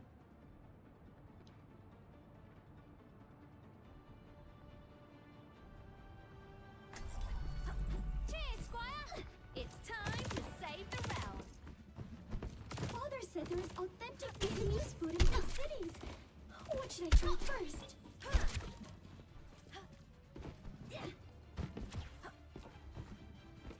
I'm here to support you, but you have to put in the work.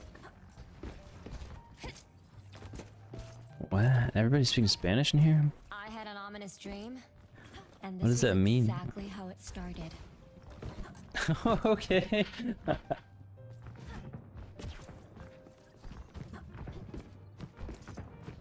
Five, 4, 3, 2, 1. Attack commencing. Capture objective A.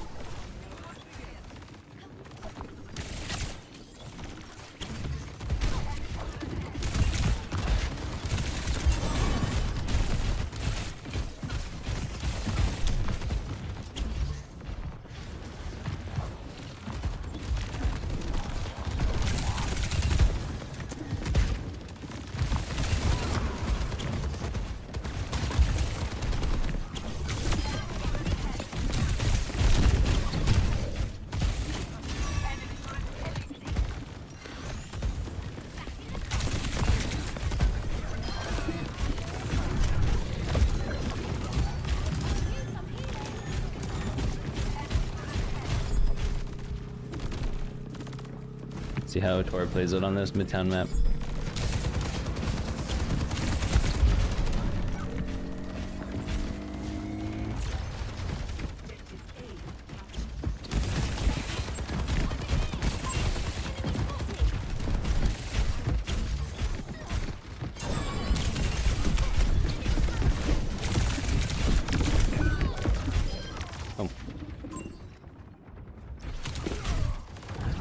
use my recall, man. I guess it's easy. Thanks, dude. How your game's going, Dwarf?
GG's. Ain't been playing much today, just chilling. Man, sometimes you need those days. Sometimes you need to do that.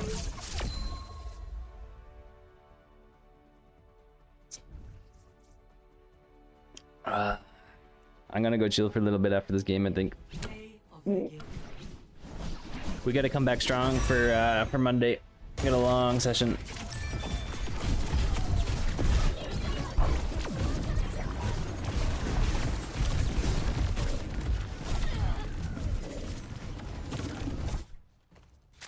Better be a good session. Dude, yesterday was a great session. Today was a pretty good session. Today we got some solid knowledge gains with Crimson, so I'm very grateful for that, man. We went through the pro player gameplay and then the Crimson gameplay with me kind of trying to narrate it and break it down, and then a little bit of live coaching, but just really gonna try to work on like playing the neutral game and like looking for green lights, letting the green lights come to me, letting the plays follow my lap kind of thing, and that way we can start to build up our consistency with it. Yeah, it should be good. I'm really excited with the trajectory that we're going. Yeah, man, if you tuned in for the stream, I appreciate you being here. Couldn't do without you. And hope you guys have a good rest of your weekend, all that good stuff, and we'll see you tomorrow. Have a nice Sunday, bubs. I'm gonna go eat some food. Hell yeah, brother. Enjoy. I'll see you tomorrow, bud.